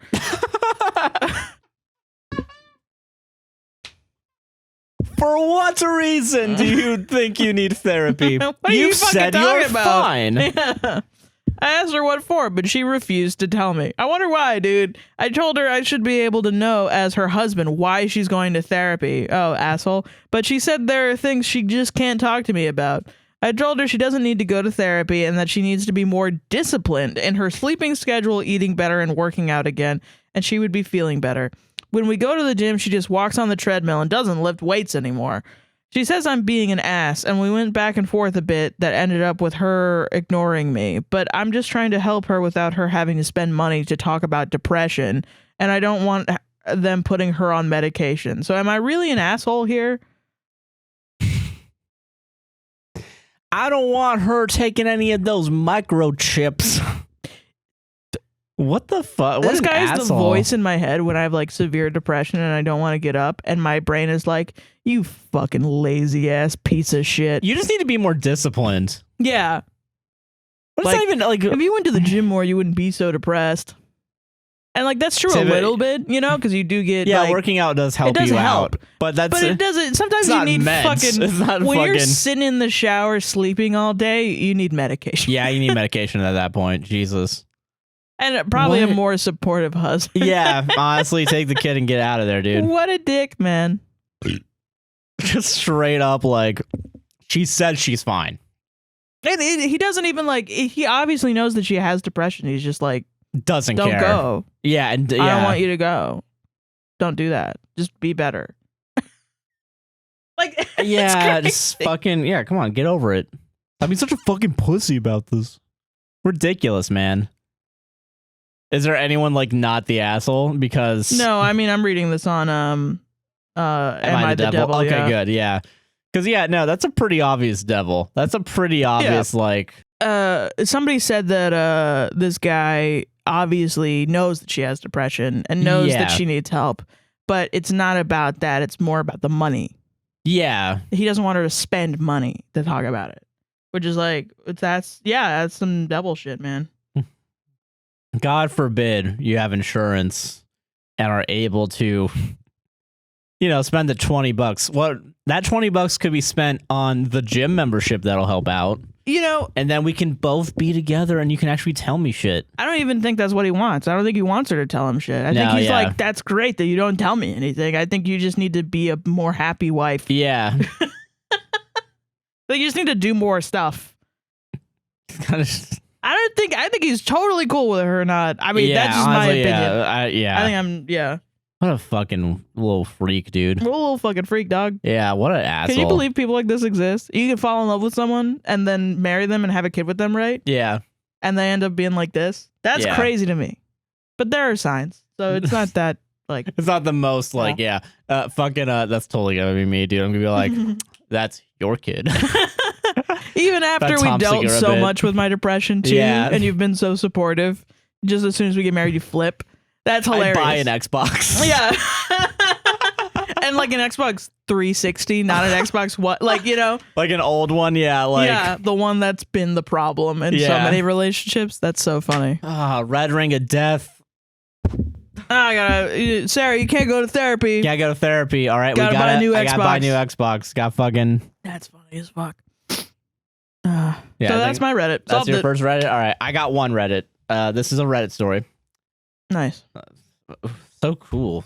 So cool when you do that. That's cool, yeah. Dude, I think you like wearing that. I do like wearing this, yeah. But I have to save it for special occasions. Yeah, and not weddings, because when you have to go to a wedding, you're like, I hate wearing this. To be fair, yeah, right now I do hate wearing this, because right now my fucking arm is like scrunching up on itself. I mean, yeah, it's not comfortable. Yeah, it's not comfy, but you're I gotta doing commit this for to the bit. You're I'm committing. doing this for the bit, yeah. So, I mean, that's good. Yeah.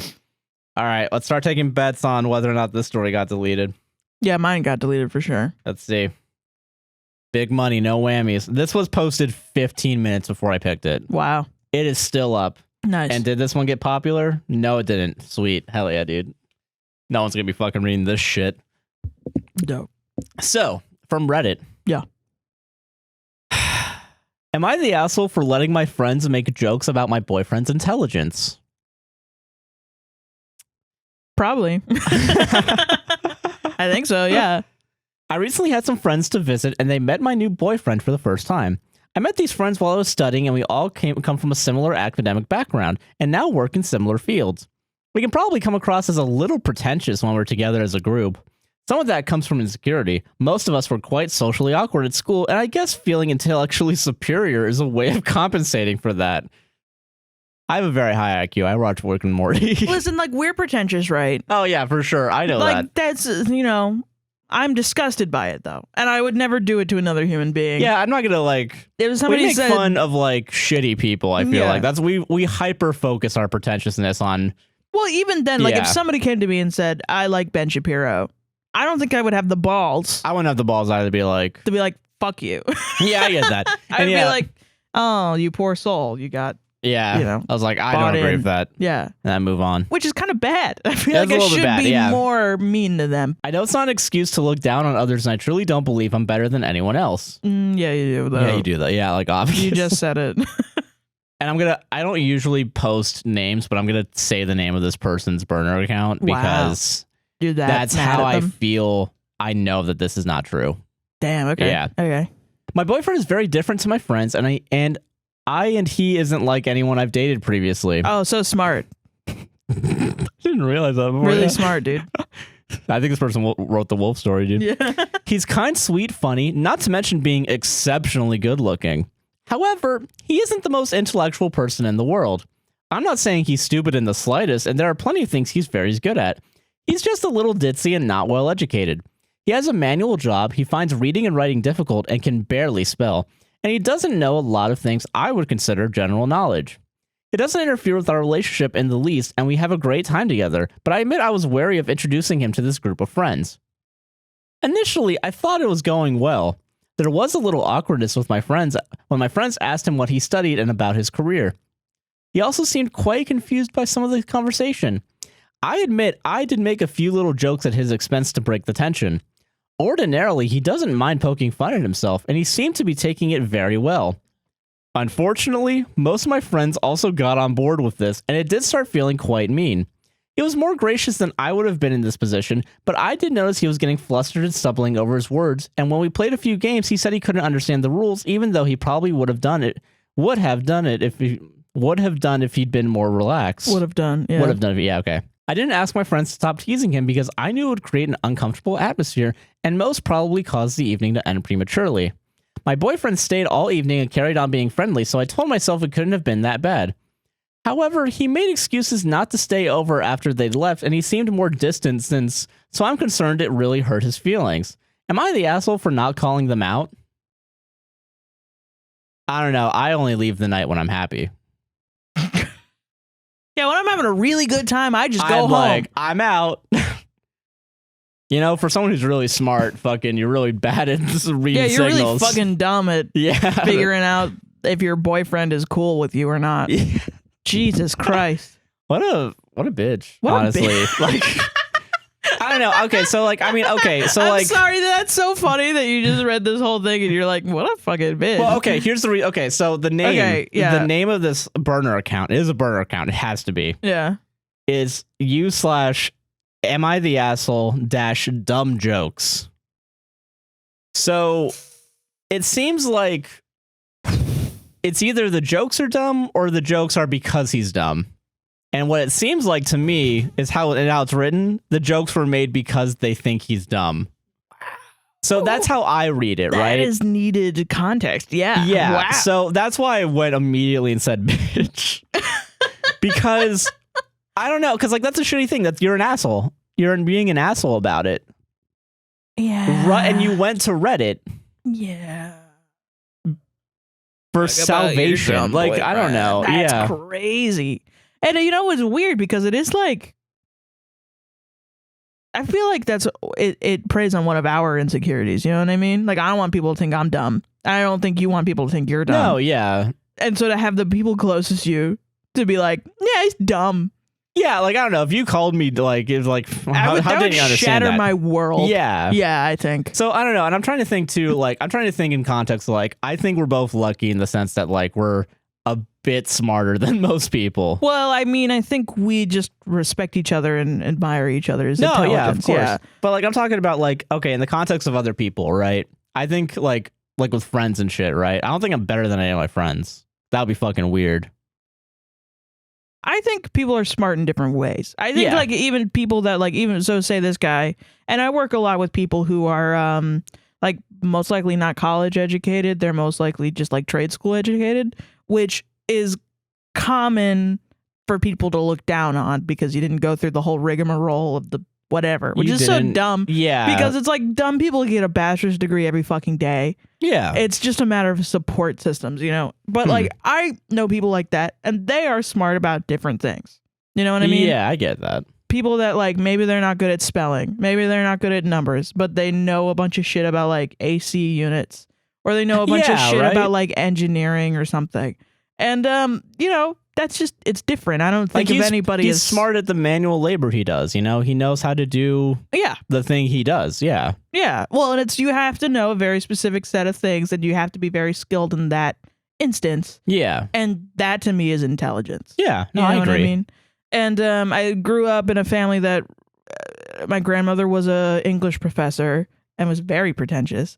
My dad was a English teacher as well and got his bachelor's in English. My mom valued intelligence, even though she didn't finish college, but always felt insecure about her intelligence. And intelligence was something that was very placed on like a pedestal, you know? Like you have to be intelligent. I get that. Because then you'll be better. Yeah, I get that. And that's just something I don't subscribe to. I think it's kind of eugenics-y. Yeah, it is. Yeah. It is. Well, I mean, IQ is eugenics-y, you know what I mean? Because it's like, you know, it's like a making a goldfish climb a tree kind of situation. Yeah, it's like that. You don't do that. Like it's not, and there's not any. I don't know. I don't think of a horse as better than a goldfish. There's different. Yeah. I don't think of the concept of thinking of people as stupid because they don't know everything that you know. I think is really stupid. That's stupid. Yeah. Yeah. I think just assuming that everyone knows what you know is really dumb. Yeah. I think, and I think we were talking about this last week. The intelligence is not real intelligence is knowing that you don't know everything. Exactly. You know, That's and I what think I that's think like, I don't know. And also, like, I think emotional intelligence is knowing that other people don't know everything. And that's why 9 times out of 10, when somebody can't spell, I don't immediately think like, oh, you're a dumbass. But when somebody says, I'm the most intelligent person in the world, I think you're a dumbass. Yeah. Oh, trust me, buddy, you're not. Because they'll fuck up their grammar or something. Like, you got to be perfect then, fam. You gotta be perfect at everything. Yeah. Yeah. I don't know, man. I totally fucking spelling is spelling. Yeah. I fuck up spelling all the time. Same. Yeah. Yo, straight up, I forget how to spell. And I need to know how to spell the word piercing because me too. I almost peace? like, yeah. I have to say peace all the time. Yeah, like literally, like I literally was like, I will mistype things into Premiere when I tag it and then I put it into YouTube. Yeah. And YouTube is like, you fucked this shit up, fam. You fucking idiot. You fucking nerd. We say wrong shit all the time on this podcast and everyone fucking corrects us. You know what I mean? Mm. Yeah, I expect that. You know, If you want to feel like an idiot, start a podcast. Yeah, if you want to feel like a fucking dumbass, start a fucking podcast. Start a goddamn podcast, yeah. A, it's hard to start. B, I gotta figure out. What's a compressor? What's equalization? How do I not have a negative 42 noise floor? How do I not do that? I don't know. Fucking, what do I talk about for hours on end? You know, shit. How do I market this? How do I market this? How do I cultivate? How do I make this an audience? How do I be interesting for hours? That's hard. Are we interesting? No. We still haven't figured that out. Christ. It's getting hot in here, dude. Oh man, I feel like I'm on the spot now. But no, fucking no, yeah. So like, I don't know, fucking, I don't know. Yeah, I feel like I know that like I'll say shit like that's stupid. I hope I never. Yes, me too. Or I'll call like people I love an idiot, you know? Yeah. And I do say it. The way I say idiot does come with like a whip crack. Yeah, and I will say dumbass kind of situation. Sometimes. I don't know. I don't think people are always dumbasses. No, you know what I mean. Usually people when I can say be dumbasses. Idiot, I mean it lovingly. You know what I mean? Yeah. Like I was talking about my brother who like he got his ears pierced at his tattoo. Oh yeah. We all got our tattoo, and he just like didn't put anything on it. Yeah. And then was like hurting, and I was like, "You fucking idiot." Yeah, right. You gotta put shit on it. I don't know. Yeah, like I don't know, because I know that we can be a bit harsh. I guess. I think that's my main like in our language. In our language, yeah. But I do not believe like I think people are more evil than they are, or I mean I think specific people aren't idiots. I think they're just shitty. You know what I mean? I guess I'm just like I'm trying to think of like not knowing something doesn't make you an idiot. No, yeah, no, I agree. Deciding that you don't want to know something. That's an idiot that move. Makes you an idiot to me. And I think when we get stories where like a guy or a gal or a they, them is like, when a person, there's a word for that. Yeah. When someone is like, fucking, I'm just not gonna care about this. Yeah. Then I'm gonna be like, idiot. you're an idiot. Yeah. Dumbass. Like, I don't know. I think that's like, you know, if you think back, like I was a kid who cared a lot about just everything when I was a kid. And, you know, and I remember people being like, why do you care so much?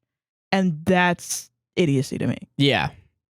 Most people care. Yeah. Most people grow up out of their childhood sort of pretentiousness and they start caring. Yeah, exactly. And most people want to know things that they don't want to know. Yeah. And it's like a craving inside of them. And if you don't have that, and you're like totally fine going about your life being like, heck yeah, the things that I believe in, not anything else. Yeah. Then like, yeah, I think you're an idiot.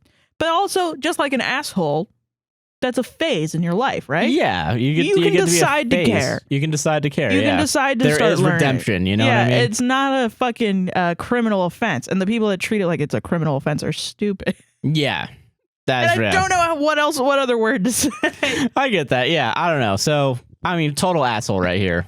Yeah, that person's a bitch. Yeah. Total bitch. Yeah. Total bitch. Total bitch to her boyfriend. Yeah. And that ironically an idiot. A pretty big for idiot. Not noticing that her boyfriend is mad at her.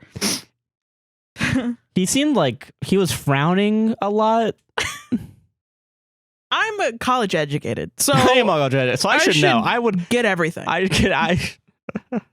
That's really funny, God, man. solved it. Solved it, baby. So this one is definitely a shit post. Ah, hell yeah. But it's really funny, and I'm gonna read it. Sweet, let's go. This is not real. But also, like, who the fuck would write this? You know what I mean? Let's go. Let's go. Let's read someone's creative writing project. I'm ready. Okay. Am I the asshole for asking my wife to respect my title as a pilot? I need the opinions of AV geeks and pilots on a matter involving my wife. I am completely serious and I need help. No, you're not. Serious. You can't be serious. My wife and I, together for 5 years, married for 2, no kids, have an amazing, happy relationship. I can't recall a single time we've ever argued to the point of a breakup or divorce. This issue, however, is causing me to reconsider the health of our relationship. But she won't call him Mr. Pilot Johnson. Since my wife and I have been together, I have worked as a manager for a restaurant chain. I am an extremely passionate aviation enthusiast in my free time. I've spent thousands of dollars on flight textbooks, sim gear, and even built my own A330 setup. Okay. I have never actually flown a plane or started flight training, but I've considered it for a long time. So you're not a pilot? Even though my skills are not a career, I still consider myself as adept or possibly more knowledgeable than the average pilot. But you're not a pilot.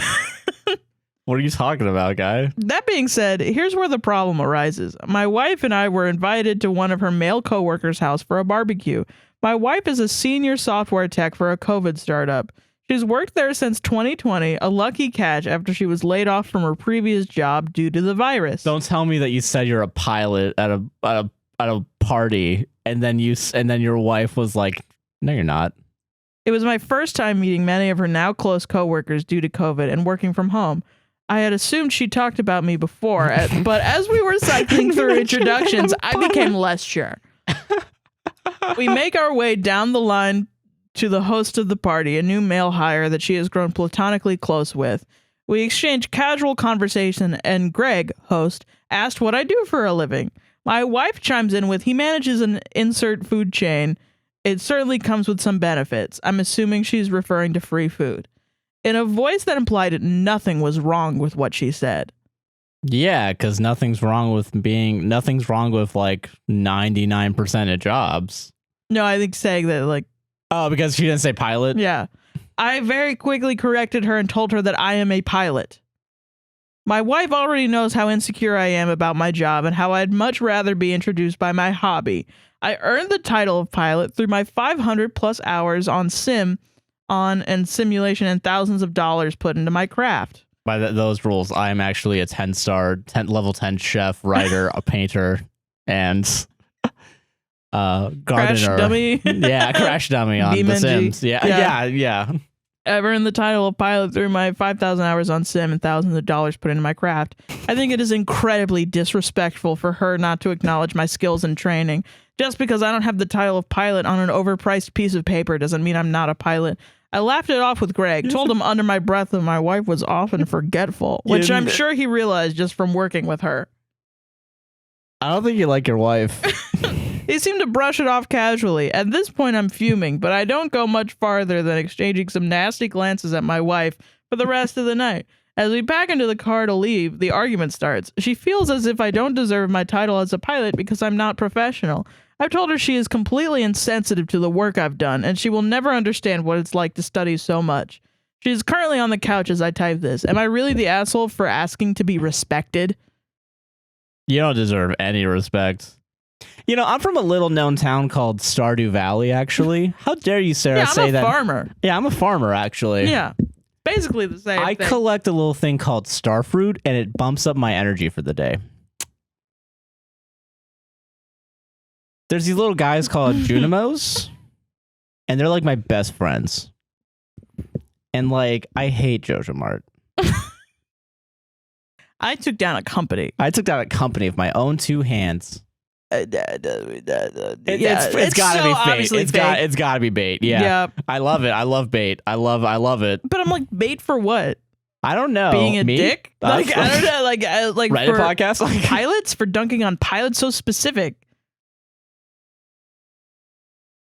I'm like, why would you write that? Why are you trying to make pilots look bad? So now also there's apparently a guy that writes stories specifically about hot air balloons.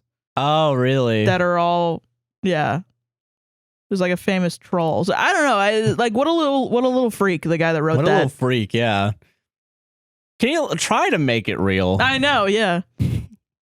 I guess that's something I want to bring up because some of these are fake, guys. Some of these are fake, yeah, for sure. Yeah. Not everyone is. Our reading this does not advance society. No. But it's fun. It's fun to read. It's fun to read. I'm a nerd. Yeah. I'm a book nerd. Yeah, I'm actually an author because of all the books I've read. I'm a porn star by how much I've come. I've never actually fucked someone. I've never actually had sex, but you could say I'm like really good at it. I'm like super good at it. That's actually the perfect metaphor for it, yeah.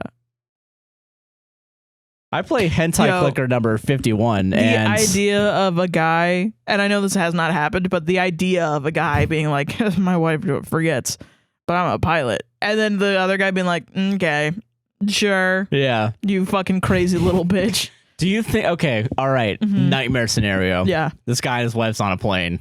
Pilots are knocked out. Do you think... Yeah, he would drive it straight into the ocean. Oh, whoa, wait a minute. This isn't the setup I have at home. Exactly. Can you guys switch it to the one I have at home? It's a Logitech number 372. 330.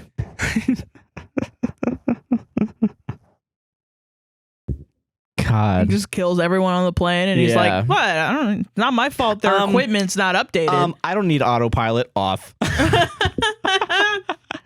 I was watching, there's a Tom Scott video actually recently. I think it's on his like second channel where it's like, can you land a plane if you don't know what you're doing? Like just not knowing what you're doing. Oh. Apparently because of autopilot, kind of yes. You can be talked through. So why do we support Sully so much?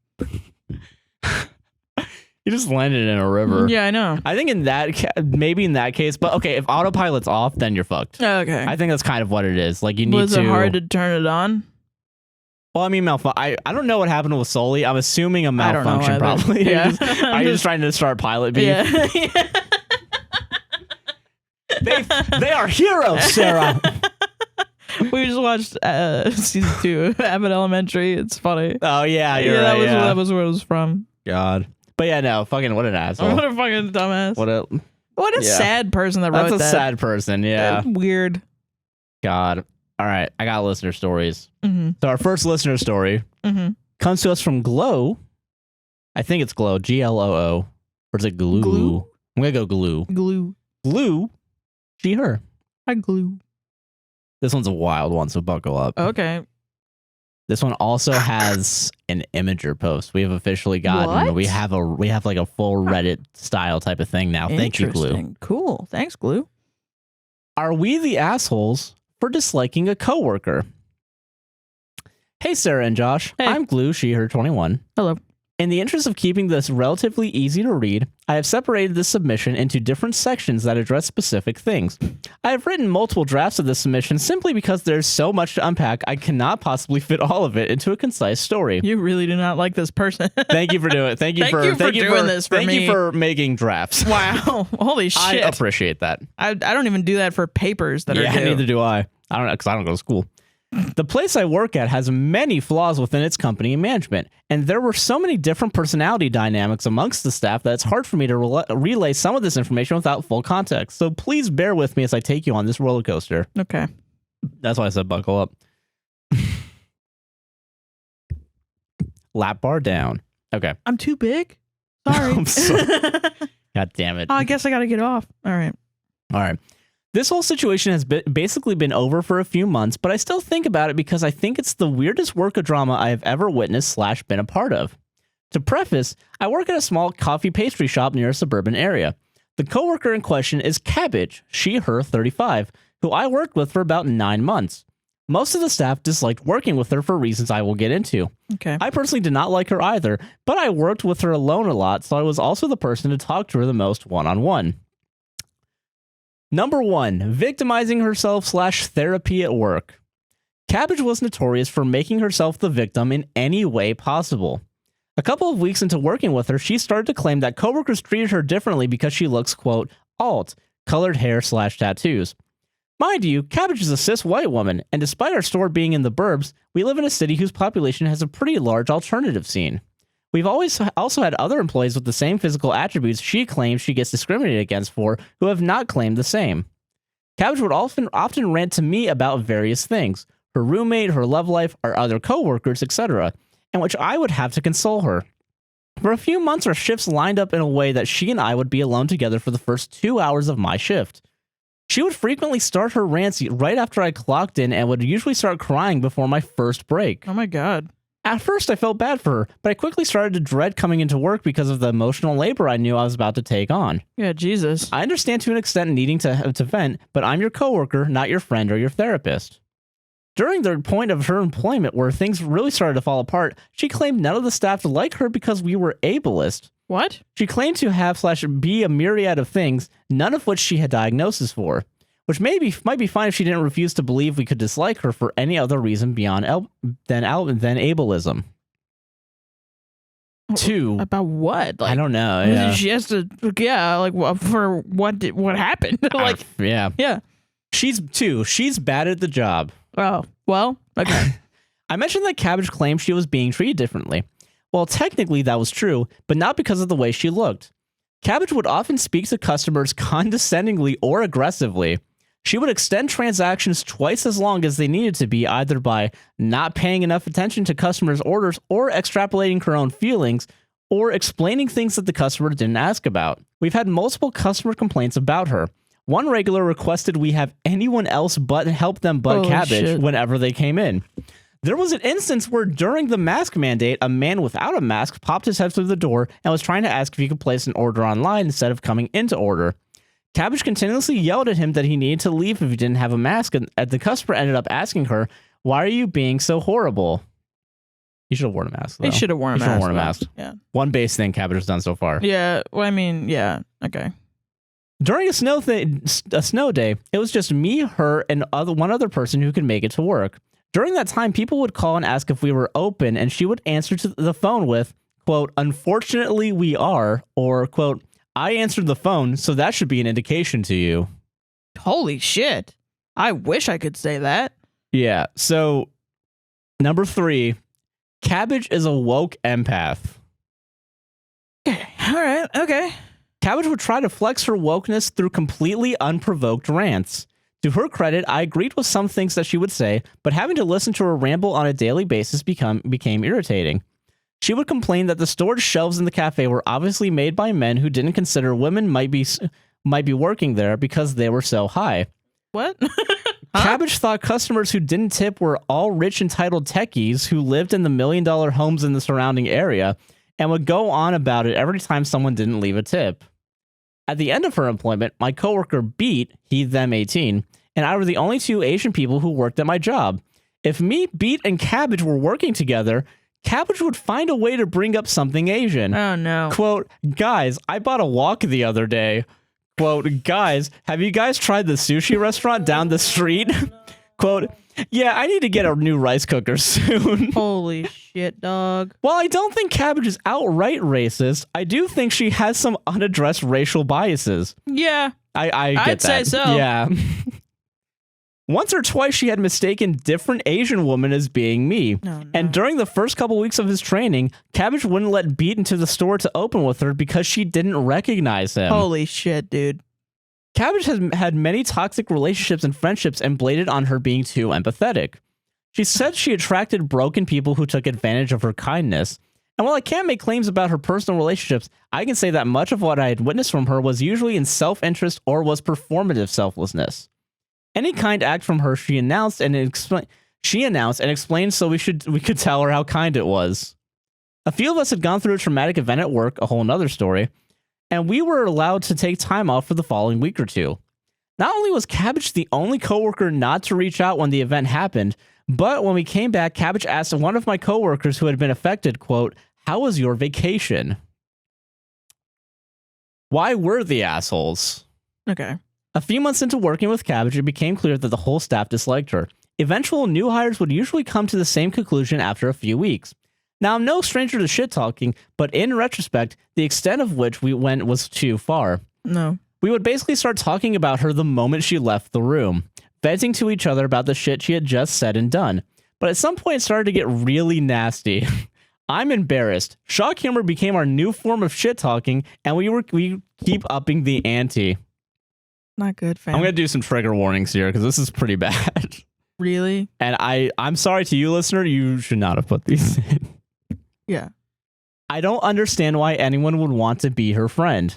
Cabbage is probably the dumbest person I've ever met. Would you rather live with Cabbage or kill yourself? Dude, what? You can't say that shit. You can't say that. I'm sorry, listener. Oh, listener. Tomato, Okay. she, her 32, who probably disliked Cabbage the most, would say some pretty fucked up things. She would call her the R word and body shame Cabbage. When Cabbage was actually around, Tomato pretty much stonewalled her unless it was something work-related.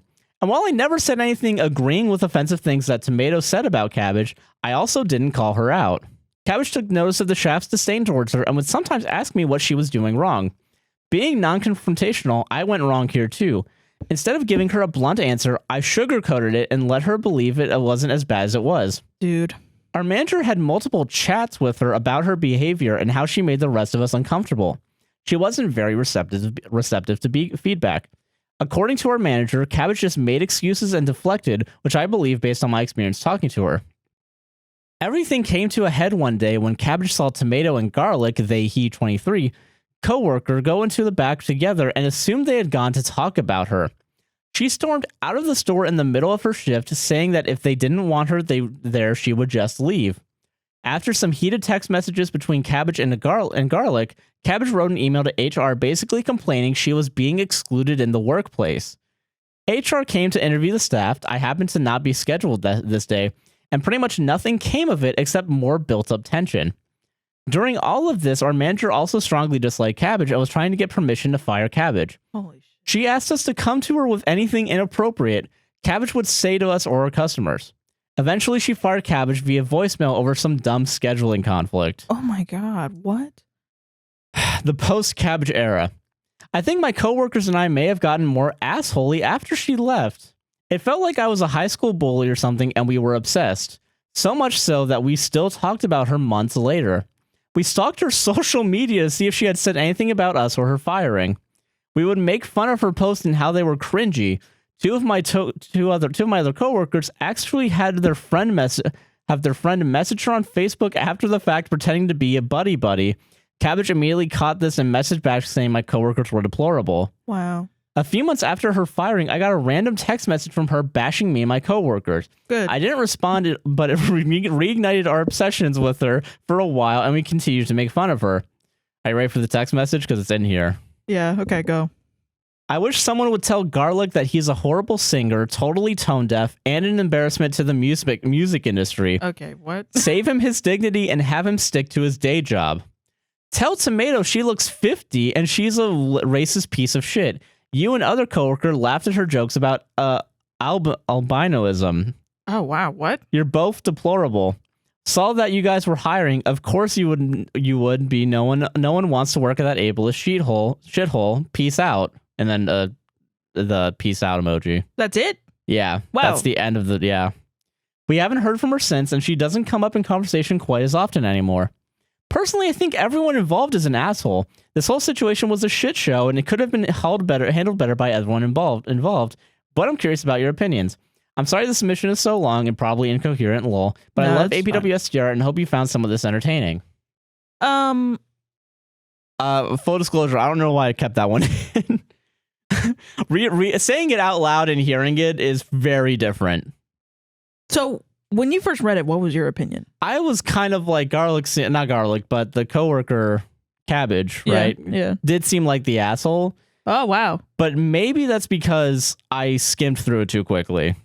That might be what happened here. That might be what happened. That's really interesting to me. Because I'm reading it and I'm like, I hate everyone here. Yeah, that's exactly how I feel. Like, what was her crime? Her crime was being annoying? Yeah. I think, yeah, okay. So you have an annoying coworker that is sometimes shitty, right? Well, I'm like, shitty how? Like, what? Like, just doesn't do her job correctly? And it sounds like you guys are not communicating with her at all. Yeah, because I'm like, yeah, if you're like stonewalling her and only doing work-related stuff. And you're upset at her because she thinks you don't like her. You don't like her. Yeah. That's why she's upset. She has a right to be upset. Yeah. So I'm trying to. Okay. She's annoying, right? She's annoying. Yeah. She's chronically online. Fine. Whatever. Awesome. Same. I am also racist. chronically. Yeah. Okay. Yeah. She is that racist. shit was racist. She is yeah. racist. Yeah. That shit is doing racist. You're correct about that. And like, I'm thinking of moving to Japan soon because I just love the culture. I'm not from Japan. Well, I'm fuck. But it's like, yeah, that shit was racist and everything. Whatever. I'm not excusing racism. That's bad. Yeah. No, that's bad. Yeah. She's shitty for that. She is shitty for that. Yeah. She needs therapy. Yeah, she needs therapy. She's got something going on. That being said, no one here she doesn't deserve to get stalked and harassed. That's where, the lines have been crossed. Talked shit about that hard and called the R slur, dude. That's pretty bad. That's pretty ridiculous. Fucking bad. Yeah. That's fucked up. That's pretty fucked up. And it's pretty fucked up that y'all just went along with it. Yeah. Yeah, you should have spoken up a little bit about that. At some point, the line. It's okay. It's one thing to shit talk coworkers, right?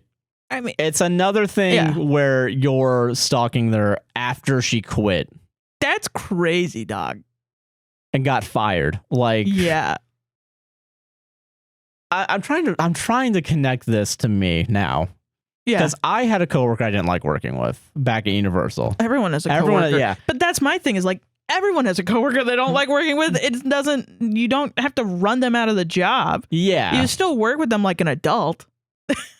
I don't know. Yeah, at some point you like when the shit talking gets so much, you gotta feel bad for the other person. Yeah, that's the thing. Is like you guys went so above and beyond, and like, listen, you recognize that everyone here's an asshole, right? Yeah. But the coworkers are way more of an asshole because at some point you're being such a dick that you're making me more empathetic for the person that is getting shit talked all the time. There need to be boundaries. That's the point. Yeah. You come in and every day she talks like whatever. You need to say, "Hey, listen, I'm not your therapist. Don't talk to me like this." Yeah. Don't tell me shit about this. Yeah. That's what an adult does. Yeah, you need to. Yeah, you shouldn't have sugar-coated things. Continue to deal with it and get resentment and then not tell the person. Yeah, because that's just gonna blow up the way it did. She works with you every day for 2 hours. She's eventually gonna think that you're friends, even if you don't say that. That's the thing. Yeah, you have to say like, "Hey, listen, I can't handle this. I'm sorry." Yeah. That's a conflict that needs to happen. You can't be so anti-conflict, so conflict avoidant that you just hate a person and hate their guts and then you're going to make fun of them. That's what children do. Yeah. You hear them say something racist. That's terrible. They're racist. Yeah. You have to go to HR. You have to go to HR and call them out on it. Yeah. That's what happens. Like, I don't know. Yeah. Like, I mean, I don't know. I think racism is a little worse. You know, racism's pretty bad. That was the worst thing. That was the worst thing she did. Yeah. And I mean, like, yeah, I think you're well within your rights to like make fun of her for being racist. Yeah, I think that's the one thing you could probably. But that doesn't seem like the thing that you're mad at her about. That's the thing that you're mad at her about is being annoying, and being chronically online and being woke. Being woke, yeah. I don't know. Yeah, I know a lot of people like that. And honestly, you could just fucking deal with it. Like honestly, like that's a job. That's the job. Yeah, that's like that. Just being like, yeah, I think you should go to therapy. Yeah. Oh, I just bought a walk history. Don't tell me that. Go do something else. Why are you telling me that? I'll go to HR if you say that again. Yeah, if you say that to me again, yeah. Yeah, and it sucks that you have to deal with that. It is bad. Yeah, that's terrible, and you should not have to deal with that. You're not the asshole for that reason. No. You're the asshole for the other shit. Just like letting everything else happen. Yeah, and your coworkers are the asshole too. And yeah, like I don't know. The reason you feel like you're being a high school bully is because you are. Yeah. Even if she's like 35, like you're still being mean to like a person. You know what I mean? That's what high school is. That's how high schoolers handle conflict. I don't know. That's. Ugh. That was crazy. That's wild. Why did I pick that one? Are we keeping that one in? I don't know. Is that the first time I picked a story and then midway through was like, should I cut this from the podcast? I guess I feel this way because I'm like, I've been in work situations where people don't like me. Yeah, right. And they also have not told me, and they also would keep me out of shit and stuff. Yeah, right. And they would, make rumors about me and shit. And, I probably was a child back then and said a bunch of annoying stuff. I hope to God I wasn't racist, but fucking, they should have told me what was wrong. Yeah, right. Yeah, they should have told me maybe not why they don't like me, but that's the thing. Just yeah, it's what like, I'm doing wrong. Yeah, like I've had jobs where I'm not the best person at the job, but that was mostly because nobody told me what to do. Like, hey, you can't talk to customers that way. Hey, don't do that, blah, blah, blah. Yeah. She should have just gotten fired then if she was doing the job that badly. She would have been fired. Yeah. So and then you wouldn't have had to deal with her and you all move on and just be like, oh, that's an annoying crazy person. Remember that crazy person? Yeah. And that's okay to do. That's fine. That's fine, whatever. That's your life. But it's not okay to stalk someone and call them the R slur. Yeah. And try to get your friends involved and friend weird, them. That's man. weird. That's really weird. That's fucking weird. That's weird. And I don't know. I don't think you did that specifically, but like if your coworkers doing that, like that's fucked up. They're pretty shitty coworkers. Yeah. I don't know what small town you guys live in, but that small town has a bunch of assholes. It's a self-fulfilling prophecy. Yeah. She probably feels that way because she's had that happen to her before. Yeah. So now because it sounds like that's what y'all do, and then you guys did it. So why wouldn't she feel like that? Yeah. I don't know. It's the thing that bothers me the most about this is it's devoid of empathy. You know what I mean? That's what really like kind of. I didn't realize that the first time I read it. Obviously, which is hilarious because you were like, "Oh, I got a good one. I got this person's juicy crazy," and I was like, "Okay, great." And now I'm reading it. I was thinking this person, like when you started talking about it, I was like, "Oh, this person must be terrible." Yeah, I don't know. I think we might need way more context if it really is. But even with more context, I'm like what you guys still did is not probably like. Yeah, it sounds like she had some like sort of like white people racism. Yeah, where like she was doing microaggressions basically. Yeah, she's and I mean, yeah, that's some shit that like if white people don't know about it, it's not an excuse, but like really usually that can be solved with HR. Yeah, by just going to HR. Yeah, basically, a lot of missteps along the way. Yeah, she just probably needs like racial sensitivity training. She also probably needs some sort of like she needs therapy and she needs to. But also, all of you guys need therapy. Diagnosed, but like like everything, whatever. Like I don't know. As someone who has been outed as being like weird at work, I guess I feel her. I feel her a little bit. I got real bad news for you. Yeah. I've been young and stupid and released all of my opinions on people at work, and they've been like, okay, whatever. Does it change the fact that she's 35? Does that make any difference to you? Not at all? Well, it means that she's autistic. That's what it means. It means that she's probably like neurodivergent or something, or she has BPD or something. I don't know. That's when because like the 35-year-olds don't act like that. Yeah, that's true. Yeah, so like that's it. That's actually is worse for them. If she was like 18, I would be like, okay, she's a kid. But then you're dunking on a kid. Yeah, even if she's like the same age as you, which I think is like 23, like you're just bullying someone. And even if she's not autistic, she's just like cringy. Yeah. How much of a crime is it to be cringy? I don't know. Fucking at my job, I'm like, unfortunately, we're open. You know what I mean? But 9 times out of 10, it's because people calling in are like, I fucking hate this place. And I'm like, me too. And it's to get like customer rapport. You know what I mean? Yeah, I don't know. What's the training at this job? Yeah, it sounds like I don't know. I guess like I need context. Like who is telling her what to do? How many times have y'all told her to do her damn job? Or is no one just telling her how to do her job? And why hasn't she been fired for not doing her job? Yeah, that's the thing. That doesn't make sense. Yeah, I don't know. That's weird. I guess maybe, because I don't know. It feels like, I think maybe reading it, I was like, okay, customer doesn't like her. She's racist. Yeah. I can understand that. I definitely do not remember reading the stalking shit. That's crazy. That's a crazy one. But like, yeah, so like, my bad, everybody. Yeah. Does that stay in? Where we tell a listener that, of course, you're the asshole. What are you talking about? I'll find a Reddit story. I'll redo. I'll put this only on Patreon. I guess it's fine. It's fine. I don't know.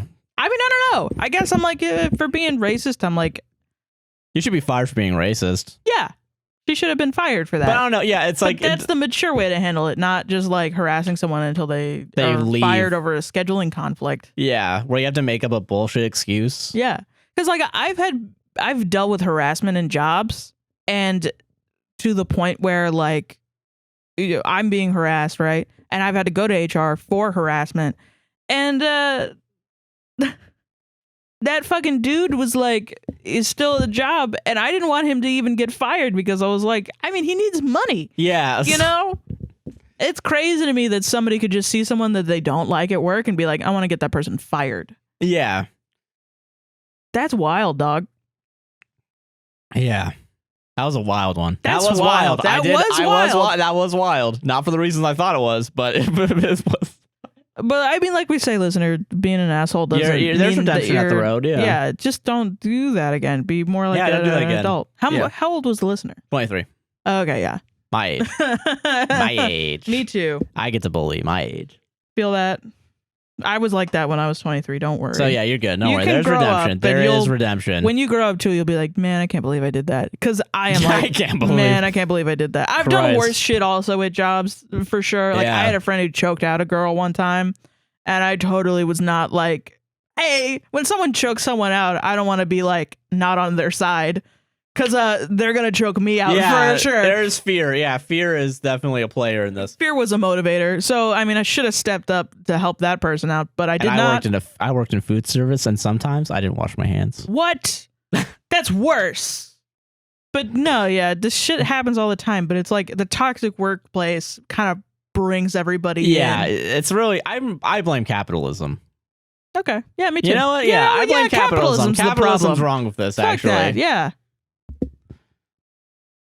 Us versus them mentality is always going to be bad. Yeah, exactly. Yeah. We should all try to take down capitalism. That's the moral of the story, I think. Hell yeah, we solved it. We solved it. And we didn't lose subscriber. I hope. I'm sorry. I hope not. Please stay. Please stay. I need your 2 cents per episode. Love of God. Okay.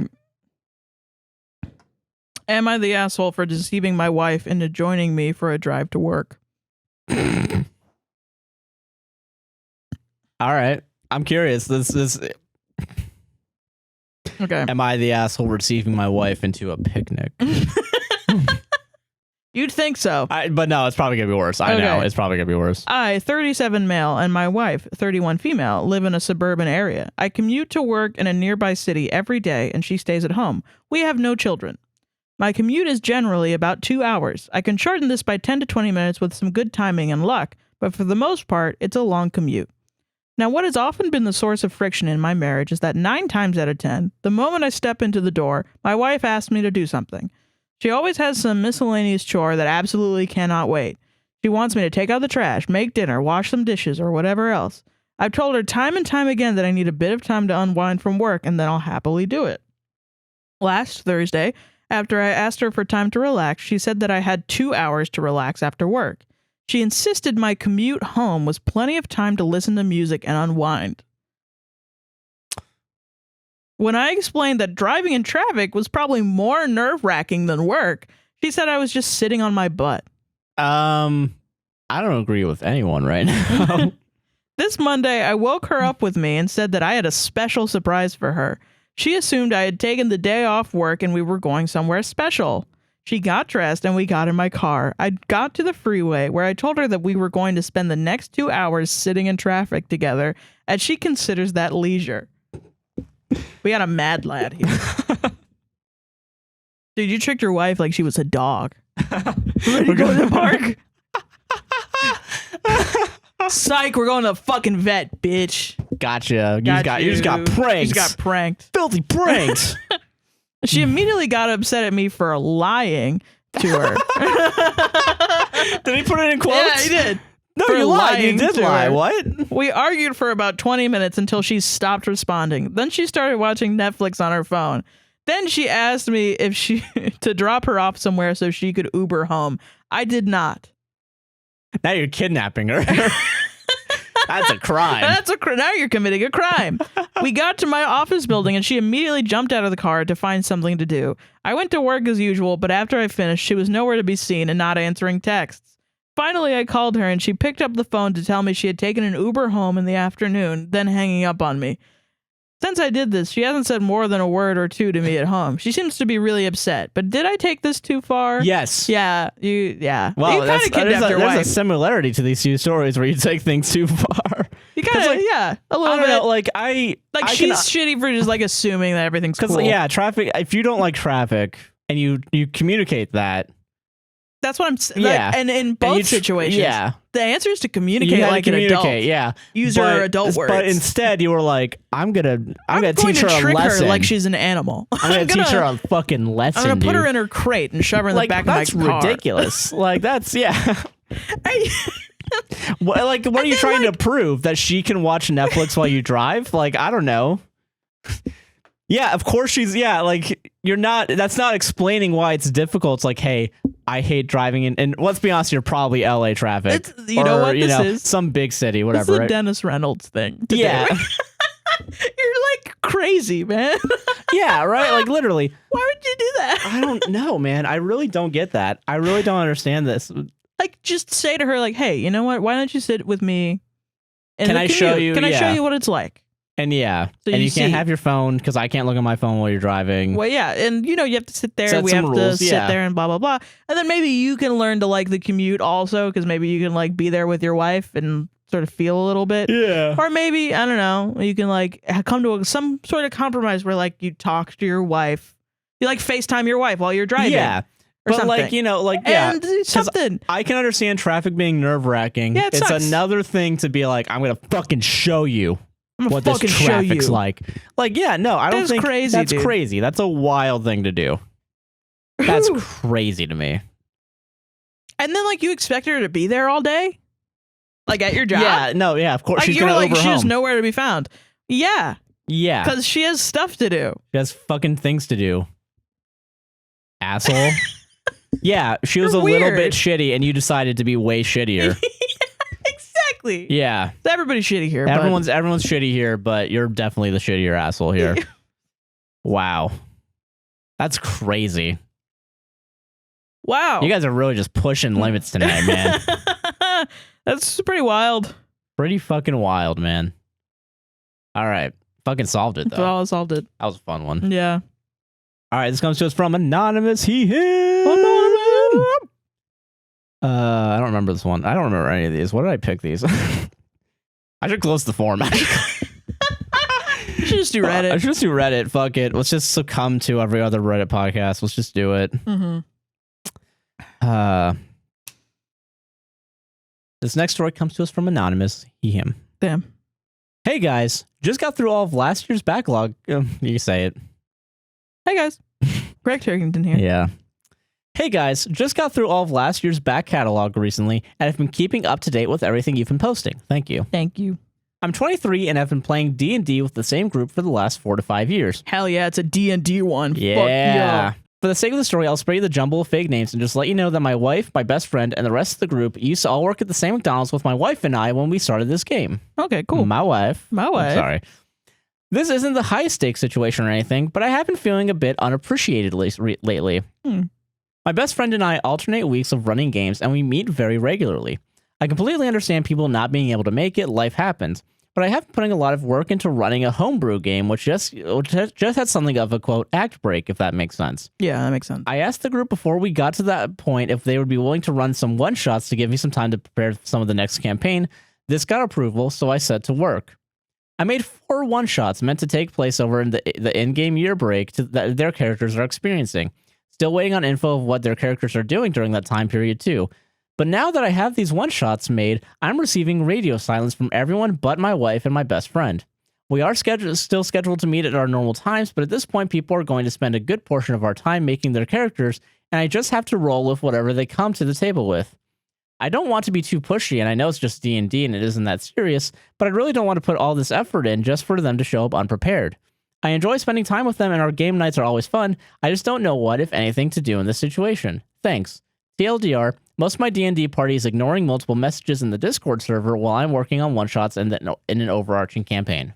Okay, here's the actual answer to this. Are you ready? Yeah. Session 0. Wait, what? Session 0. Session 0? Okay. Yes. and this is a common thing done in D&D groups because most people have very busy lives and you're not able to sit down and roll a bunch of dice. Yeah. You know, but if you set aside a time to just like have everybody come together. Yeah. Basically say like, okay, we're going to do session 0. If you guys are all available on this day, that's just what we're going to do. Okay. That's it. We're just going to hang out and we're going to roll our characters. That's it. Okay. And maybe if we have time, we'll do a one shot. Yeah. And then those are the characters for the one shots. Don't roll new characters every one shot. That's crazy. Yeah, that's true. Yeah. Creating a character is a long. Oh yeah, it takes a while. Yeah, I remember when we made characters for when we were doing D&D on the show. It was hard. Yeah, it was difficult. Yeah, it's basically an entire session. I understand not wanting to maybe do that, but like, you really have to do it because people work full time. They got kids. They got hobbies that they are putting themselves to. Which D&D is also a hobby, but also it just takes a long time. They should also, they. And to some people, it feels more like a group thing than it feels like an individual, personal thing. Yeah, and I've definitely felt that tension because I'm definitely one of the people that is like, I love hanging out with a group. And when I get into a group that is more like, I have to make the character and I have to have the fucking timeline and I must have this goal and I have to do it all right. You know, I have conflict with them because I just want to have fun. Yeah. And I'm not trying to be like a professional D&D player or anything. Yeah, and it's definitely like most people aren't. Yeah, most people really aren't. Yeah. So I don't know. Yeah, I definitely agree with that. Then I think just getting one session to do the one shot rolls and then do the one shots and then come back to it. Yeah, I wouldn't feel unappreciated. I would just recognize that the people that are not messaging the Discord are probably just really busy. Yeah, and I get that because like I'm really bad at texting too. Like I don't think anyone here's the assoule. No, I don't think so. Just, I think it's just a scheduling conflict, which just comes with having group tabletop players. You know, what I mean? And I don't know. I think I'm willing to bet they do understand and appreciate the work that you and your friend are doing. Absolutely. If you're reversing back and forth DMing, you know. Yeah, for sure. That shit is hard. You did a bunch of work. I don't know. Yeah, you should definitely we appreciate your work. Yeah, I wrote a one shot one time. Holy shit. Yeah. That was, I stayed up like, and it was the first one shot I had ever written. So I made like a word sheet. I rolled characters for every NPC. Oh yeah. Instead of doing stat blocks. Oh. So I planned everything out to a T just to roll this fucking thing and just to play this fucking thing. And I don't know where I have it, but it was really good. It went really well. But it spent me I had to do it in 3 days. Not enough time. Yeah. Not enough time. Yeah. I stayed up until 3 a.m. every day. Jesus Christ. So, and that was one. That was a hour and a half one shot. So I feel you, fam. Yeah, I get that. And I think they're really going to enjoy it, but I think you just got to give them a little time to catch up, and that's it. Yeah, I get that. I think that's it. Yeah, I don't think... Yeah, you're not fucking up your D&D campaign. No one's fucking it up. No one is. I think unless they show up and they're just not doing it. Yeah. Then you can be like, hey, listen, I worked really hard on this. Yeah, exactly. And come to them with communication. Yeah. I mean, you guys can't fuck up that badly. You can't fuck up say plan out a heist where one of your main characters, one of the characters that doesn't really do that much, has a plan, and then one of your other players decides. Have we ever talked about that plan? Yeah, have we ever talked about oh my god, maybe we should take that out. I don't know. We might take that out. Okay. A lot of things getting cut this episode. A lot of things getting cut, including a whole story. Ooh. Maybe. Go to our Patreon if you want our D&D drama, I guess. Yeah. Patrons got a little extra this week. Was that one from me? Yeah, that was my story. I don't even remember. That was a long. So much drama with D&D. That doesn't sometimes need to be there. You know what I mean? Exactly. Okay. Oh God. Okay. Hello, patrons. So this guy, he didn't want to ask Emma the asshole because it's too cursy. Swear words? It's against God. So he asked, am I the butt face? Which is a different side. Am I the butt face? I feel like Jimmy Fallon saying that, cause he can't you're wearing a suit. Cause I can't. I'm on NBC. I can't say. Can you do a Jimmy Fallon laugh? They didn't like that. They did not. Wow. Okay. Am I the butt face for wanting my girlfriend to dress better? No, you're the asshole. Okay. Next story. My 26 girlfriend, Annie, is the hottest female I know. The hottest babe in town. The hottest female I know. We met in college, and initially we're in an open relationship, but after a while we both admitted to each other we wanted to be exclusive. She's smoking hot. I'm not even exaggerating. She's on fire? Put it out. He's not exaggerating. She could easily be making tons of money as a model. If I didn't know better, I'd think she's gotten surgeries all over. For her tumors. She got tumors added on to her butt and her boobs. Annie got a bunch of blood clots in the head. Got fucking tumors in her head. Annie's a data scientist and I'm in finance. No way. So we both earn really well and have been living together for a year now. While I'm pretty attractive myself and have always gotten plenty female attention for it, I feel lucky that Annie chose me. Now to the problem. Annie owns several dresses and tops, skirts, pants that accentuate her curves, her assets, etc., but she almost exclusively wears them when she is hanging out with her other female friends. Annie is also into sports and working out like I am, and every time I take her to meet my friends, she would wear shapeless clothes. I asked Annie what her deal was, and... What's her fucking deal, female? Why won't you objectify yourself to my friends? Yeah, I want my friends to jerk off to you later. I asked Annie what her deal was, and she said she noticed they were checking her out in a derogatory way the first couple of times she wore nice clothes, so she decided not to do it. Yeah, that's fair. I call bullshit. Whoa. Most of my bros have GFs, and they'd not do that. But I didn't push it, even though I felt off by the fact that she was essentially calling my friends bad people. There are bad people. They were checking out your girlfriend. You should be more jealous. You should be more angry. Like, I don't like. Listen, guys, fellas. We all be checking out women. We all be fake problem. We all be catcalling women. It's not a problem. Yeah, the problem is that your friends are fucking sexually harassing your girlfriend. Also, Annie is bi, and she still wears sexy clothing with her friends, and I've never had a problem with it, so it was really hypocritical of her. Yeah, because she wants to fuck all her female friends, yeah. Well, no, probably because women are more respectful. Yeah. Key, actually. Last weekend, Annie and I went on a date, and she showed up. I was working late, and I went straight from work in a baggy tee and tight pants. Sure, her ass looked amazing, but in her baggy... what about her tits? But in her baggy tee, she could have been 250 pounds, and I wouldn't have understood anything different. How about you go fuck yourself? How about... Jesus Christ. What a bastard. I asked her if she's all right, and she said yes and asked me why. So I genuinely told her because I'm a big fan of open communication. She suddenly got mad and asked me if I only liked her for her big tits and ass. But it was so ridiculous that I laughed in her face and said no. She got kind of silent and our date pretty tense. I mean, to be fair, the only things you've said so far about her are she has a great tits and ass, and she's... And why won't she show them off? Yeah, why won't she show them off to me? She got kind of silent and our date pretty tense.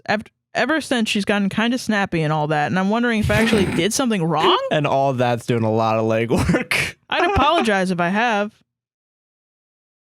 If I was doing something wrong, I would have apologized about it, all right? I'm not on trial here. I'm wearing the worst thing for this right now. I really feel for women in relationships with finance bros, man. You got to deal with this. That's crazy. Yeah, I'm sorry.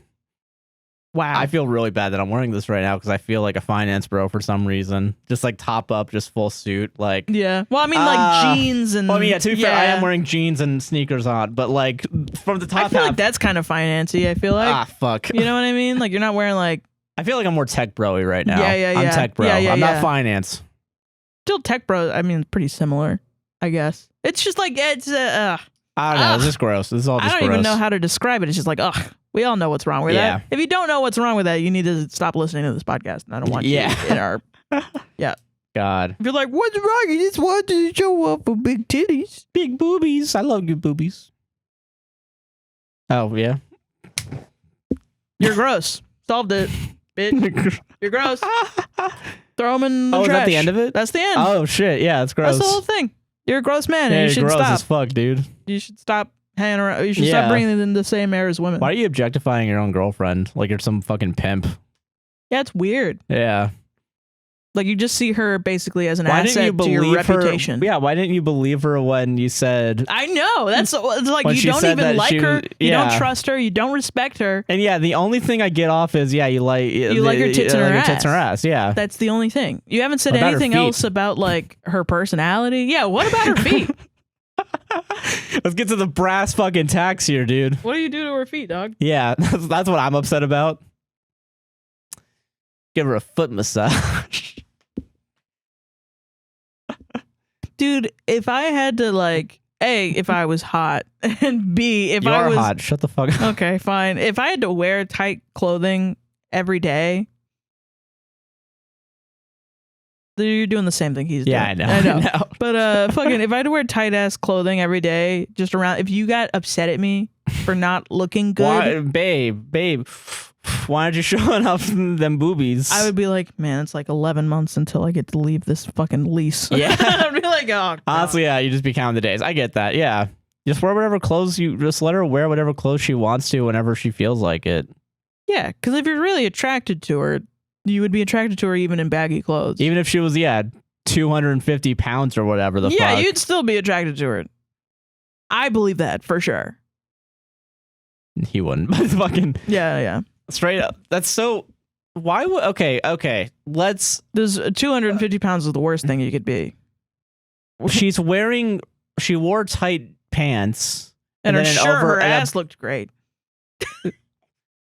But she could have been 250, but she could have been fat. No one knows. People might think I have a fat girlfriend. Do people... Does he think that everyone that wears a baggy shirt is like the Kanye and the video where they're the Minecraft blocks? I think he's just like, I can't have a fat girlfriend. I think that's what it is. Yeah. I think that's literally it. Like, I have to have a beautiful, attractive girlfriend, or else people will think I can't get beautiful women. Yeah. Yeah, because he also bragged that he's pretty attractive himself. That's it, yeah. He's just a gross human being, scum of the earth, and is going to hell, I hope. Yeah, honestly, I agree. I hope to. Yeah. You're right, solved it. Sweet. Hell yeah. Next one. Royale with cheese. I don't want a burger. I'm hungry. Yeah, I'm hungry too. We gotta get fucking money. Walmart after this. Send us money, please. Caesar, him, sent us this next story. Mm-hmm. It's a listener story, not a Reddit story. Just so you guys know. Hi, Caesar. Hey there. Hi. This is not Am I the Asshole? More of a what do you think or any advice. Okay. I'll preface this by saying that all names given are fake. So I, 20 female to male, have a major queer crush on my friend, Athlon, 18 non-binary he/they. We met in high school through our gay-straight alliance, and stayed friends because a few of our club members formed a D&D group. We've been friends now for 3 years. He even knew me before I started to transition, aka before I was hot. Just kidding. Nah, get him. I've always thought they were cute, but seeing as I'm 2 years older than him, it's never anything I've mentioned or put much stock into. I could probably talk about how much of a great person they are for hours, but I'll summarize by saying we have a lot of the same interests and we get along really well as friends. Other than not wanting to make the friendship awkward, I have two main concerns about my pining, I think. Yeah, pining. Pining. One, I love them as a friend. He means so much to me, and to possibly lose that friendship would be devastating. As well, the dynamics of our D&D group would probably just know to that, Sarah. I just know so many people who have not made moves because of that, and I think it's so stupid. Okay, I get that. Yeah. He means so much to me, and to possibly lose that friendship would be devastating. As well, the dynamics of our D&D group would probably change, and that would also be heartbreaking. Two, they've recently started to explore more of his identity, and are starting to suspect they are on the aromantic spectrum. Going back to point number one, I want to be there for him as a friend and allow him to have the space they need to find a label that fits. Can you imagine how shitty it would be if I said I had a crush on them while he's figuring out if they're aromantic or not? Yeah, okay, that's a big deal, yeah. I love him as a friend much more than I have romantic feelings, so this is not really something I'm interested in acting on. However, I feel really guilty about it, as if it feels like I'm lying to them. What do you guys think? Any thoughts or advice would be greatly appreciated. Thanks, lots of love. I mean, are you really lying to him, though? I get that, though. Because, have you ever had a crush on someone and you just, you can't tell them because you think it's going to be weird? Yeah, okay, I can understand that. Most of the time, and it feels like I used to play Words with Friends with this guy that I kind of had a crush on. You can say my name.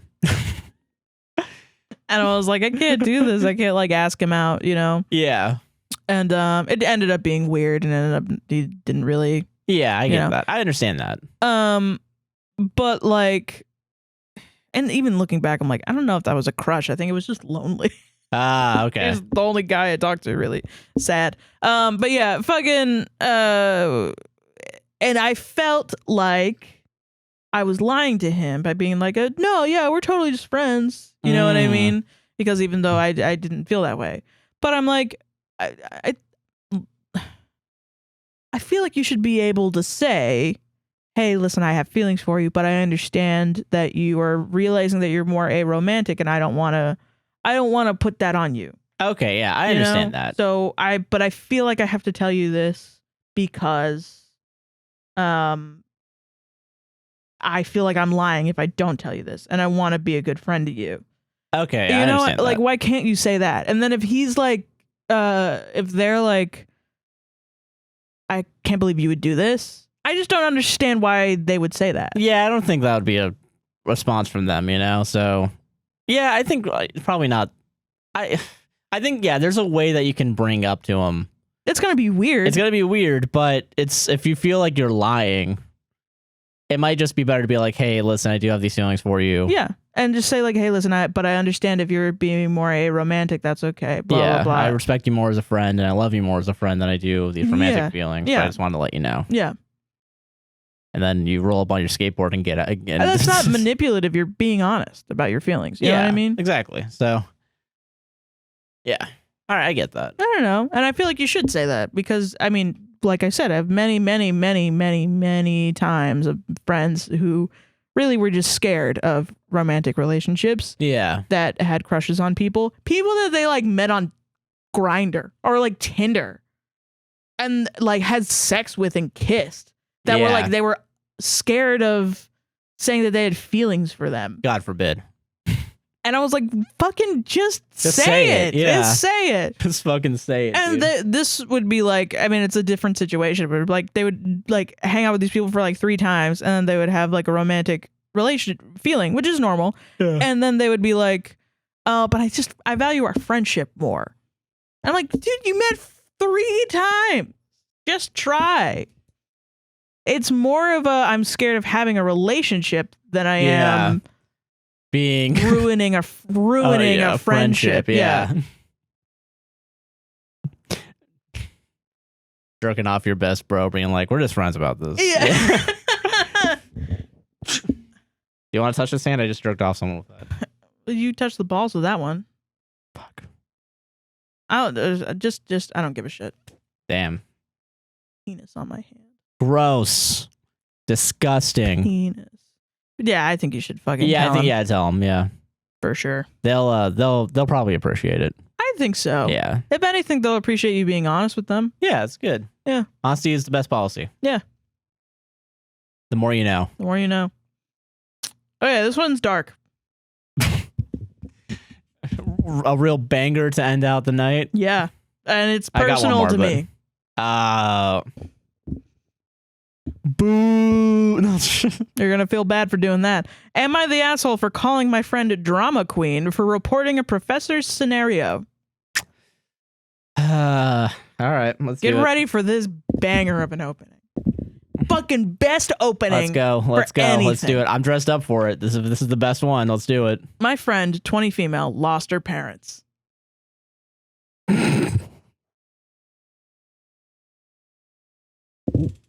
What a drama queen. She felt really changed, actually, after.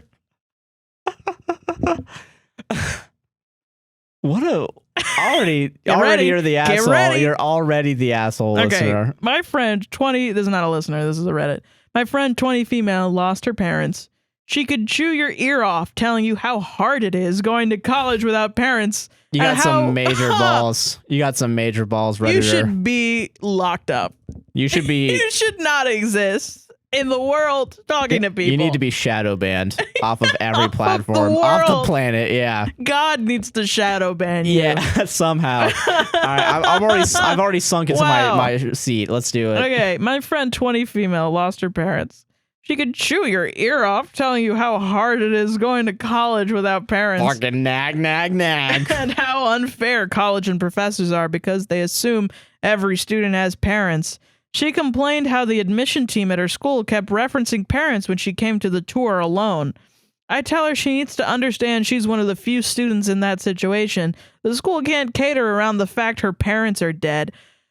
Fuck you. Fuck you. Fuck you. I hate you. You're the fucking worst. You're the worst person in the world. You're the least and I can't wait until your parents die. Yeah, it's going to be real fun when that happens. Because you're going to be a fucking annoying ass bitch about it. Just like everyone is. Everyone is because it sucks. It's the worst. It sucks. It's the worst thing that could happen to you. Okay. One of her professors last semester was describing a scenario where he told students to imagine their parents were killed in a car crash. Apparently, some kids laughed. My friend got upset. Her mom did, in fact, die in a car crash. Oh, and she gave him a bad evaluation, calling him out for the scenario he used and took it to the college's dean. Good for fucking her. Yeah, good for her. Yeah, that's what you do. I would not have the energy, and that also, man fuck would... the kids that laughed. Unless you laughed out of nervousness. Like, you just, whoa, what the fuck? You just went there? It's just, like, common to be, like, young and feel like you're indestructible and you will always have your parents. I'm gonna live forever. Yeah, no. So, I mean, like, and it sucks because being someone who's lost a dad and also doesn't talk to their mom. Contact with mom, yeah. Which is basically... It feels like I don't have any parents yet. Yeah. Yeah, it sucks. It sucks ass. Yeah. But, like, that's how most kids are. It sucks, and you have to like forgive them. Meanwhile, the professor comes in like, all right, thought experiment, guys. What if your parents died in a car crash? Like, why would you say that? That's fucking crazy. Just writing on the chalkboard, parents equal car crash. Like, just being real, like, Goodwill Hunting about it. Yeah, right? Jesus Christ. How do you like them apples? Can't wait till we watch that. Okay, Yeah. When she told me, I laughed myself and said she was such a drama queen because it's not that bad. How about you go fuck yourself? Am I the asshole? You're the Yes, worst you're the worst. person You're the devil. on the You're world. the devil. You're the devil You incarnate. are the devil, dude. You're fucking Damien from Omen, dog. You were born with 666 on your head, dog. Bro, you were fucking born to kill your own parents and laugh at other people who don't have parents. Yeah. This shit is hard. What is wrong with you? Laughing at her when You're she was like, villain in a Darman video, dog. You're a Darman villain. You're yeah, a you're a fucking literal Darman villain. Holy shit. And you should feel fucking terrible for that. You are like one of the people that like in a video. This is one of my rants. There we go. Yeah, let's go. Yeah, you're like one of the people in one of the Darman videos that like Jarvis Johnson watches on live and is like, this is fucking a villain that would never exist. Call us Jarvis. I'm not rooting for you, actually. I'm rooting for Aaron. I'm sorry. Yeah. But, Creative Clash. Yeah, but I hope it goes well. Yeah. I hope you don't get very many injuries. I don't get brain damage. Yeah. Fucking, yeah. And, you know, the chat is like watching a Darman video where you're in it and you're laughing at your friend for having dead parents. And they're like, nobody would act like this. No one would be like this, but you act like it. But you do. You act like it. You're the inspiration. Fucking shitty Redditor. You're the Ed Gein of people. You're the opposite of Batman. You're the opposite of Batman. You're a pizza burn on the roof of the world's mouth. You're a fun vampire. You just suck. God, what a fucking bitch, dude. You're a terrible person. Terrible person. I hope I never have to ever come into contact with you. Yeah, holy shit. I don't care if even I have a pleasant conversation with you. I would never have to see your face. If we're starting off, she and I are talking, like having a good conversation, like, oh, I love your puppy. Yeah, thank you. Oh, great. Oh, hey, I did a Reddit post recently about how this dumb What's bitch your fucking username? hated. Yeah. Look you up. Oh, sorry. I have to go to jail soon because I'm gonna fucking kill you, dude. I'm gonna stab you through the heart like the fucking vampire you are. But not for me. Yeah. Yeah. What a bitch. Fuck off. Fucking fuck off. Solved it. This is one of the few times I do not have empathy for you. Yeah. Why would I have empathy for you? Well, yeah, sometimes when people, are really that are bad. the most unempathetic they can be, they do not get empathy from us. And you know what? Fuck them. Dude, I've had multiple people in my life. Laughing. I can't get over that. That's crazy. You're over dramatic. Like, I've had multiple people be like, oh, you're still on that about your dead dad? You're still doing that? You keep bringing it up, And that hurts really bad. But fucking, you just have to accept that, like, people don't get it. They're not going to get it until their own dad passes, and they're going to be selfish about it. I know this isn't specifically about you having a dead parent, but at some point when you're called a disabled dog.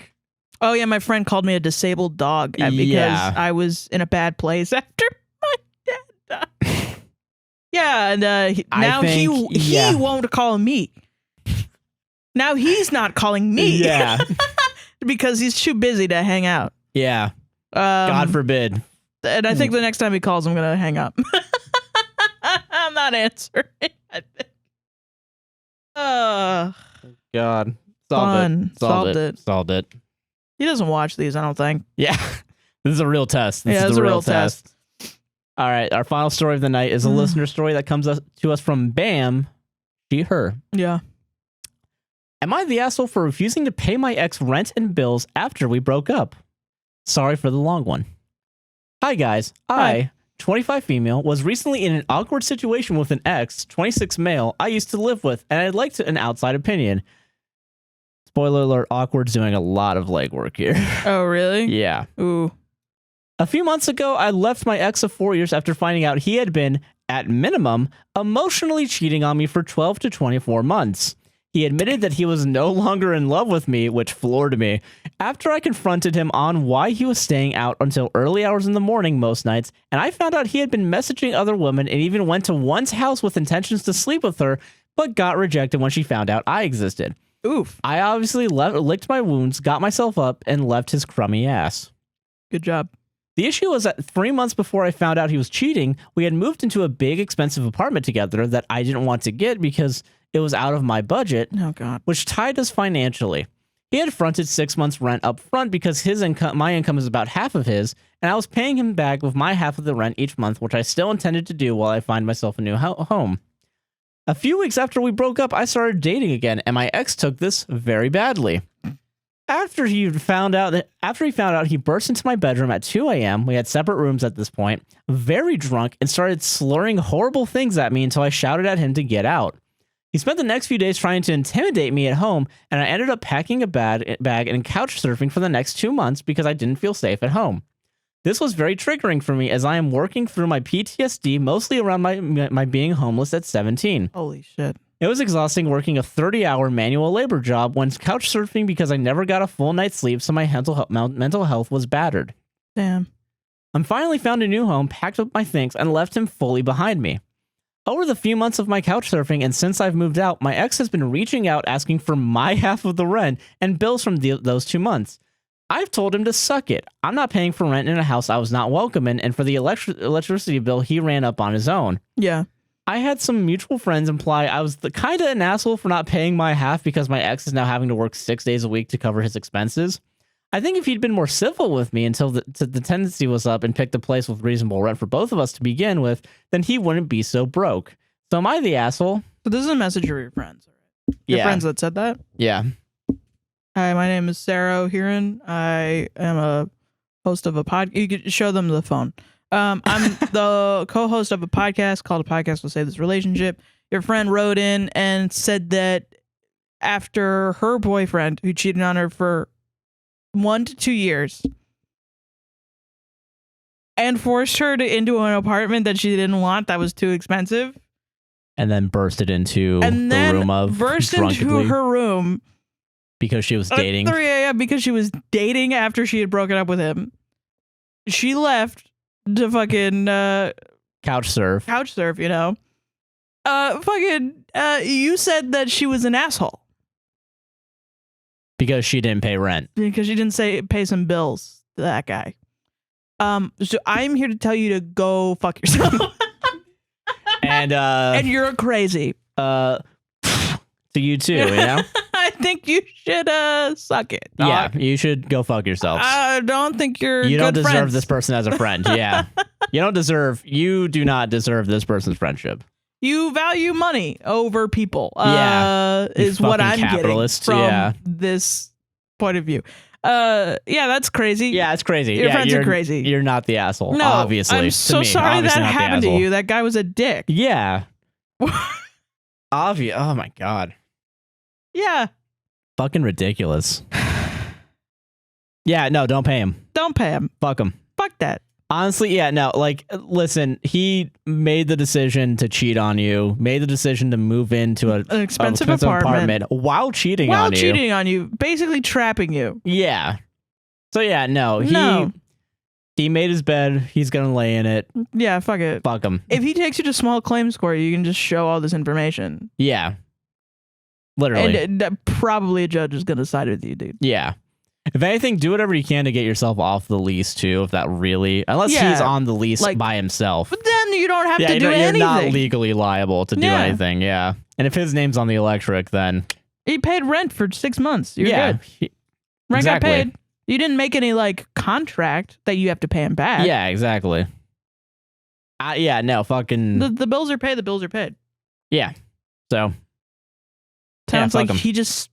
Made a lot of bad decisions and now he's gonna eventually move out of that apartment, obviously, because he's not gonna be able to afford it. Yeah. So yeah, he's paying his time right now. He'll be in a fucking better apartment for him later. Yeah. That's not your problem though. No. Yeah. Yeah. Yeah, you don't owe anything to the guy that cheated on you. Yeah, he knows how to use Tinder. He can find another person. Figure it out. He can find a roommate, dude. Yeah. Ridiculous. What a bastard, dude. He has to work 6 days a week. I work 7, man. Come on. Yeah, no. Yeah. He gets a day off? He gets a day, yeah. That's crazy. Ridiculous. I think he'll be fine. Between this podcast and doing manual labor, yeah, I work probably about 7 days a week. Yeah. There's not a single day where I don't do something related to all these things. You get a lot of breaks during the day. But I do work every day. Yeah. Which can get exhausting. It is exhausting, yeah. So, yeah, fuck off. Yeah, fuck off. Get that shit out of here. Get that shit out of here. Solved it. And that's our show, dude. I can't believe I wore this thing the entire time. I know. I'm surprised you didn't take it off. Yeah, I should have. Sarah, what do you want to plug? You can follow me on Twitter at THATSOHEERON. I'm going to put a little piece of paper there that just says your Twitter handle so you remember. Because I think every week you've forgotten. Yep. That's so herein. I'm also that on Tumblr, fucking TikTok, Instagram, and that's it. Nice. I am Joshua Chinland on Twitter, a guy nicknamed JC on Twitch and TikTok. On weeks where we don't do Stardew, I'm thinking I'm going to stream for a little bit. Yeah. Just so I can stream for myself. Yeah. And last week I did my first stream in a while. It was pretty good. Yeah, it was nice. It was I talked a little bit about the podcast, found out that I can't play Fall Guys, so I'm forced to just chat. Nice. So, yeah, and I talked a lot about the podcast. I'm trying to make TikToks out of them and repost them on the podcast account. React content. That could be cool. That's true, yeah. I'll figure something out. Yeah. If you guys want me to react to stuff, send me links and I'll react to it. Yeah, you'll figure it out. On Steam and then make YouTube videos out of it. I'm trying to make extra content for you guys. Yeah, that's what we're focusing on right now is making extra content. Yeah, extra stuff to go along with the podcast. Yeah. And get those motherfucking views, baby. I feel like such a douche in this thing. Okay, so what else do I do? Fucking podcast stuff. Yeah, all the podcast stuff. So it's all in the description, but we're APWSTR on TikTok. We're a podcast to save this on Instagram and Facebook. APWSTR Productions on YouTube. A podcast to save this relationship on all podcasting things. Like, comments, Patreon, and Buy Me Coffee is APWSTR. There's a Skillshare link in the description. Channel memberships are on YouTube. Mm-hmm. If you're on YouTube, like, comment, subscribe, share, and hit the gosh darn bell so you get notified when we post videos. Mm-hmm. And as well, you should go over to Spotify and Apple, rate us 5 stars. And if you're on Apple, leave a written review and we'll read it on the podcast. Pretty good. And I think that's everything. Yeah. Thank you all for being here. Enjoy your day, night, whatever you're in. Bye-bye. Bye.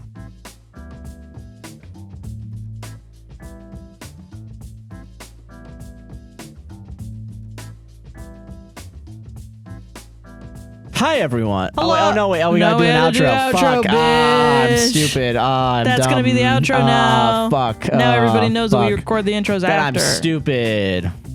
Yeah, we talk. Yeah, because how else are we gonna know what we talk about? Yeah, I know. Did people think that I'm like psychic and I'm like, I know exactly what we talked about on this podcast? Yeah, well, these are all scripted, so. Yeah, these are all scripted. Yeah, you're right. Yeah, I forgot. Yeah. Yeah.